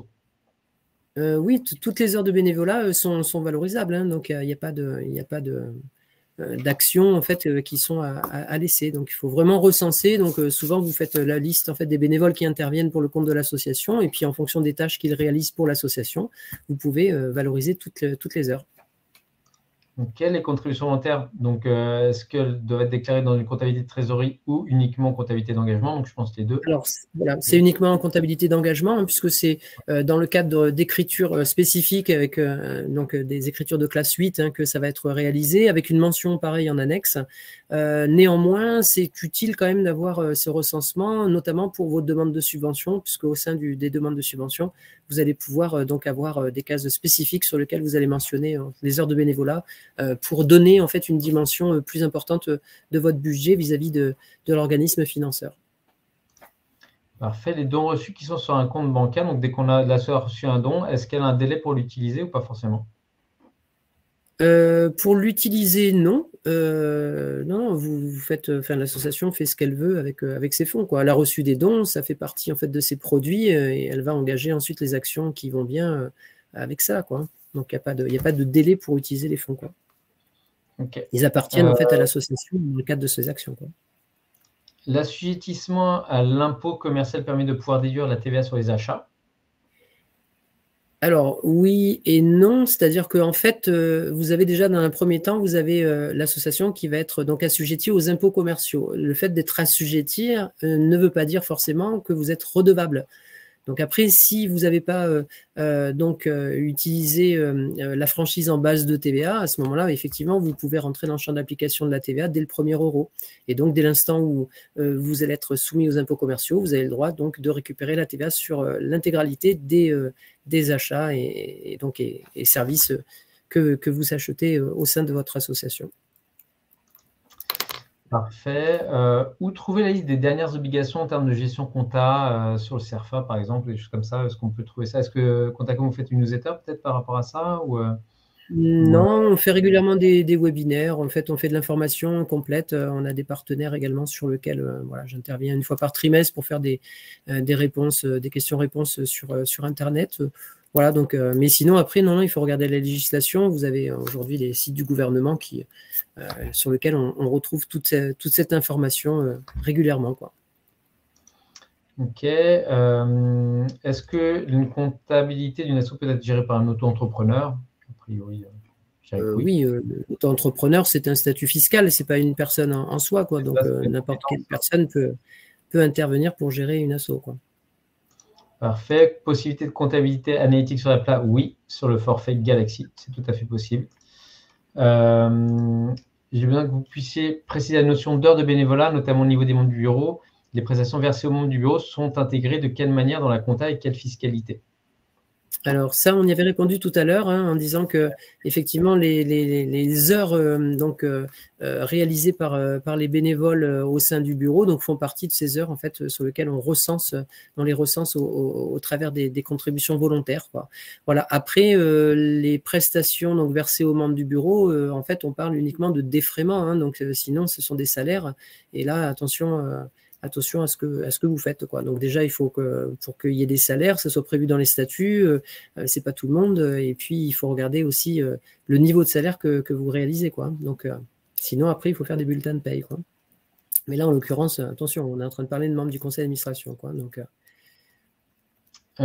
parfait, merci. Alors, question Jean-Marie, c'est donc là spécifique là, sur les appels à cotisation quand on a clôturé un exercice et qu'on a eu un encaissement, comment est-ce qu'on peut annuler les opérations qui ne sont pas encaissées? Donc là, c'est plutôt faire des écritures, j'imagine, plutôt en comptable. C'est des avoirs derrière. C'est faire des avoirs, tout à fait, quoi. Tout à fait. Ok. Tic. Est-ce qu'il y en avait d'autres comme questions? Il y a Thierry qui dit: j'ai pas compris la réponse sur le zéro papier. Est-ce qu'on peut ou on peut pas? Ah ben, je suis désolé, je n'ai pas été explicite. Non, on ne peut pas. Le zéro papier n'existe pas au jour d'aujourd'hui. Alors, vous pouvez sur le principe, parce qu'on a la technologie. Aujourd'hui, vous prenez une pièce comptable papier, vous la numérisez, elle se retrouve en comptabilité. Mais par contre, elle n'a pas une valeur probante d'un point de vue fiscal. Donc, vous êtes toujours dans l'obligation de conserver les papiers. Et je vous invite à conserver vos papiers, malheureusement. Mais la législation probablement évoluera à partir de 2026 quand on sera à la facture électronique. Mais en tout cas, en l'état, on est obligé de conserver le papier, malheureusement. Merci Jean-Yves pour ces précisions. Alors, concernant les tarifs des transactions sur notre site, sur Yapla, on est bien sur 1,9% par transaction bancaire, c'est-à-dire par paiement en ligne par carte bancaire. Donc, il n'y a pas de frais sur tout ce qui est paiement par virement, chèque, espèce. Hein, et donc, ça ne concerne pas forcément toutes les écritures comptables. Par contre, nous, on vous génère automatiquement les écritures comptables liées aux frais de transaction. Est-ce que les dons d'objets de vêtements sur des structures de réemploi sont des dons à déclarer? Oui, tout à fait. Là-dessus, si à un moment donné, la société qui vous fait ces dons, en fait, donc vous les évaluez de manière à obtenir en fait un CERFA avec une réduction d'impôt, vous aurez donc du coup la faculté effectivement de pouvoir les employer ensuite, quoi. Donc, mais en tout cas, c'est toujours le donateur qui fait l'évaluation des produits qu'il vous donne. Ok, donc si nous avons 2 associations, donc 2 entités différentes, peut-on bénéficier de la gratuité de l'abonnement pour chacune, sachant que les comptes bancaires sont totalement différents? La gratuité de l'abonnement de quoi? Ouais, du coup, ouais, donc ça, je pense que c'est pour Yapla. Donc oui, si vous avez 2 comptes bancaires au Crédit Agricole, les 2 associations pourront bénéficier bien sûr de l'offre gratuite. Hop. Petite association sportive, est-ce que les frais de déplacement lors de stages, formation de l'enseignement peuvent être défrayés? Oui, tout à fait, tout à fait. Toutes les actions en fait, qui sont menées pour le compte de l'association peuvent être défrayées, quoi. Je suis président d'une association et auto-entrepreneuse. Est-ce que je peux facturer mon association pour une prestation commerciale? Là, attention à la deuxième étape sur la fiscalité. Si vous entretenez des relations privilégiées avec une association qui est non fiscalisée, vous risquez de la rendre donc soumise aux impôts commerciaux. Donc, faites attention en fait, à ce que vous réalisez. Notamment, on vous retrouve des deux côtés. Vous êtes à la fois présidente et à la fois la prestataire dans un secteur marchand. Donc, ce n'est pas forcément l'idéal. Parfait, merci. Est-ce que si on n'a pas utilisé le formulaire CERFA mais simplifié pour les reçus, est-ce accepté par l'administration? De votre côté, au niveau donc, de l'association, vous n'aurez pas de souci. En revanche, si vous avez émis un CERFA qui n'est pas au bon format pour la société donc, qui bénéficie de la réduction d'impôt au titre du mécénat, le fameux article 238 bis du Code général des impôts, c'est plutôt la société, en fait, de l'autre côté, qui n'est pas dans le bon formalisme et qui risque d'avoir un rejet, en tout cas de la part de l'administration sur sa réduction d'impôt. Vous, en qualité d'association, vous ne craignez pas. Ce qu'on vous demande, c'est d'avoir en fait la numérotation des CERFA que vous émettez et puis de tenir ce registre de manière à pouvoir avoir la collecte de l'information et la diffusion de ces 2 informations auprès de l'administration fiscale que sont le nombre de CERFA émis et le montant total des dons que vous avez reçus. Parfait, merci. Est-ce qu'il est obligatoire de signer le CERFA de manière manuscrite? Généralement, c'est bien d'avoir en fait un document qui permet d'attester que tout est conforme, quoi. Donc, normalement, il est signé. Après, si vous avez des outils comme Yapla, ils sont quand même certifiés. Donc, il n'y a pas besoin de signature obligatoire donc, de la part de l'association, quoi. Ok, merci. Peut-on comptabiliser des amortissements dans une compta de trésorerie? Oui, tout à fait. La compta de trésorerie, en fait, c'est simplement l'ensemble des flux économiques qui passent au travers du compte bancaire. À côté de ça, vous pouvez très bien donc avoir l'inscription de vos biens à l'actif et puis de pratiquer vos amortissements, quoi. Donc, la comptabilité d'engagement en tant que telle, en fait, elle porte sur beaucoup plus de choses que les simples investissements. Donc, tenez effectivement vos immobilisations inscrites à l'actif et portez les écritures à minima d'amortissement. Sachant que les investissements et les amortissements ne sont pas des charges décaissées. Donc, vous n'aurez pas le choix, il faudra les comptabiliser. Merci. Une question de leur pouvez-vous envoyer parmi les nouveaux CERFA? Je vous invite à aller directement sur le site des impôts pour les télécharger. Voilà, oui, tout à fait, on l'a dit tout à fait. Donc, les fameux 2041, donc, qui sont au nombre de 2. Si jamais vous avez un souci, en tout cas, donc contactez-nous sur nos adresses respectives et puis on vous transmettra les CERFA, bien entendu, quoi. Mais ils sont disponibles sur le site du gouvernement, quoi. Soit sur service public, soit sur impôts.gouv, quoi. Ouais, une question de Valérie. Yapla ne gère pas les dons en nature chiffrés. Alors, nous, on n'a pas de module dédié directement aux dons en nature. Par contre, vous avez toujours la possibilité de faire des écritures comptables dans le module d'écriture comptable de Yapla. Quelles sont les possibilités d'accompagnement comptable pour une asso qui dépasse les 152 000 euros? J'imagine que c'est plutôt pour toi, Jean-Yves. Là, en l'occurrence, voilà, c'était par rapport à l'offre Comptacom Association. À ce moment-là, donc on vous redirige vers une de nos antennes, donc une de nos agences en fait traditionnelles. Donc après, bon, les tarifications ne seront pas forcément les mêmes voilà, que sur Comptacom Association. Et à condition, bien entendu, d'être dans le secteur aussi. On n'est pas forcément implanté au niveau national. On a beaucoup d'agences en fait dans le Grand Ouest. On est présent sur la région parisienne, présent dans le Nord, présent dans l'Est. Vers la région bordelaise, vers Tours, et puis dans le sud également, du côté d'Avignon, où je suis notamment. Super, merci. Les petites assos sont-elles soumises obligatoirement à un vérificateur au compte à partir de quelle somme ou à partir de quelle somme? Alors, ce que vous appelez un vérificateur, j'imagine que c'est un commissaire aux comptes. Donc, le commissaire aux comptes, en fait, est nommé dès l'instant où vous avez plus de 153 000 euros de subvention. Ou alors il est nommé quand vous avez plus de 153 000 euros de dons assortis de réduction d'impôts. Vous avez aussi l'obligation de nommer un commissaire aux comptes quand vous dépassez 2 des 3 seuils qu'on a déjà énumérés tout à l'heure donc dans le replay. Donc je vous invite à revoir cette diapo du replay sur lequel vous avez ces nominations du commissaire aux comptes, quoi. Ouais, donc pareil sur la question de Laurence, on a déjà répondu à la question. Pour mettre un CERFA, oui, il faut être reconnu d'utilité publique ou d'intérêt général. On vous laissera regarder effectivement le replay peut-être par rapport à ça. Il n'y a pas de reconnaissance. Je veux dire, vous êtes d'intérêt général, donc vous pouvez appliquer, quoi. Si l'ancienne salariée entre au conseil d'administration, elle ne pourra être rémunérée qu'à hauteur de 3/4 du SMIC, si prévu dans les statuts, même pour un poste d'agent entraîneur en saisonnier 3 semaines. Alors, c'est très précis comme question, ça. En fait, la règle, c'est celle-ci, quoi. Il faut pas avoir une rémunération supérieure à 3/4 du SMIC. Et puis, bien sûr, qu'il faut que les statuts le prévoient et qu'il y ait une, voilà, donc ce point-là, donc acté statutairement, quoi. Super, merci. Est-ce que la notion de report à nouveau existe pour les associations pour gérer le décalage entre les entrées et sorties au moment de la clôture comptable? Oui, tout à fait. Enfin, en tout cas, les excédents ou les déficits que vous réalisez chaque année, donc l'Assemblée générale, quand elle se tient, elle est souveraine donc pour affecter ce résultat, et donc vous pouvez l'affecter dans des réserves de type trésorerie, hein, ou alors des reports à nouveau sur lequel, quand il n'y a pas d'affectation précise, on précise que justement l'affectation va en report à nouveau. Parfait, merci. Peut-on être membre du bureau et être salarié d'une association? Membre du bureau, non.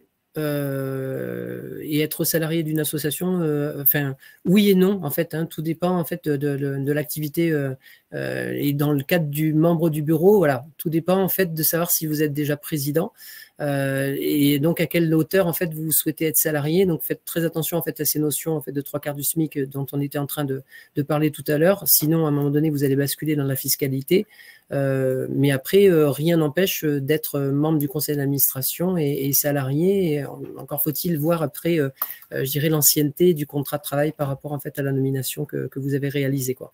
Mais en tout cas, tout ça, c'est à voir au cas par cas en fonction de votre cas précis, bien entendu, quoi. Donc, il faut regarder plus amplement. Donc, prenez contact avec nous et on regardera un petit peu ce que vous entendez par cette, ce contexte-là, en fait, précis. Merci Jean-Yves. On arrive bientôt au bout des questions, hein. Il y en a encore quelques-unes et on a bientôt fini. Donc, merci en tout cas à tous pour votre patience, hein. Peut-on faire un reçu de dons sur la valorisation du bénévolat comme pour les frais de déplacement? Sur les dons, sur la valorisation du bénévolat, non du tout. En fait, là, vous allez être obligé de faire de défraiement, des sources de défraiement, et c'est ce défraiement, quand vous allez effectivement renoncer en fait au paiement, que vous allez pouvoir bénéficier en fait de ce CERFA avec cette réduction d'impôt. Mais auquel cas, sinon, le bénévolat, ça reste du bénévolat. Il est uniquement mis là en fait en recensement pour avoir l'information au travers des contributions volontaires, mais c'est tout, quoi. Parfait, merci. Une question un peu précise. Voilà. Donc, si le bénévole ne perçoit pas de dédommagement financier pour ses frais kilométriques, il fait une déclaration comme quoi il renonce à être payé et l'association fait un document CERFA. Est-ce que c'est ça? Tout à fait, c'est ça, exactement. Parfait.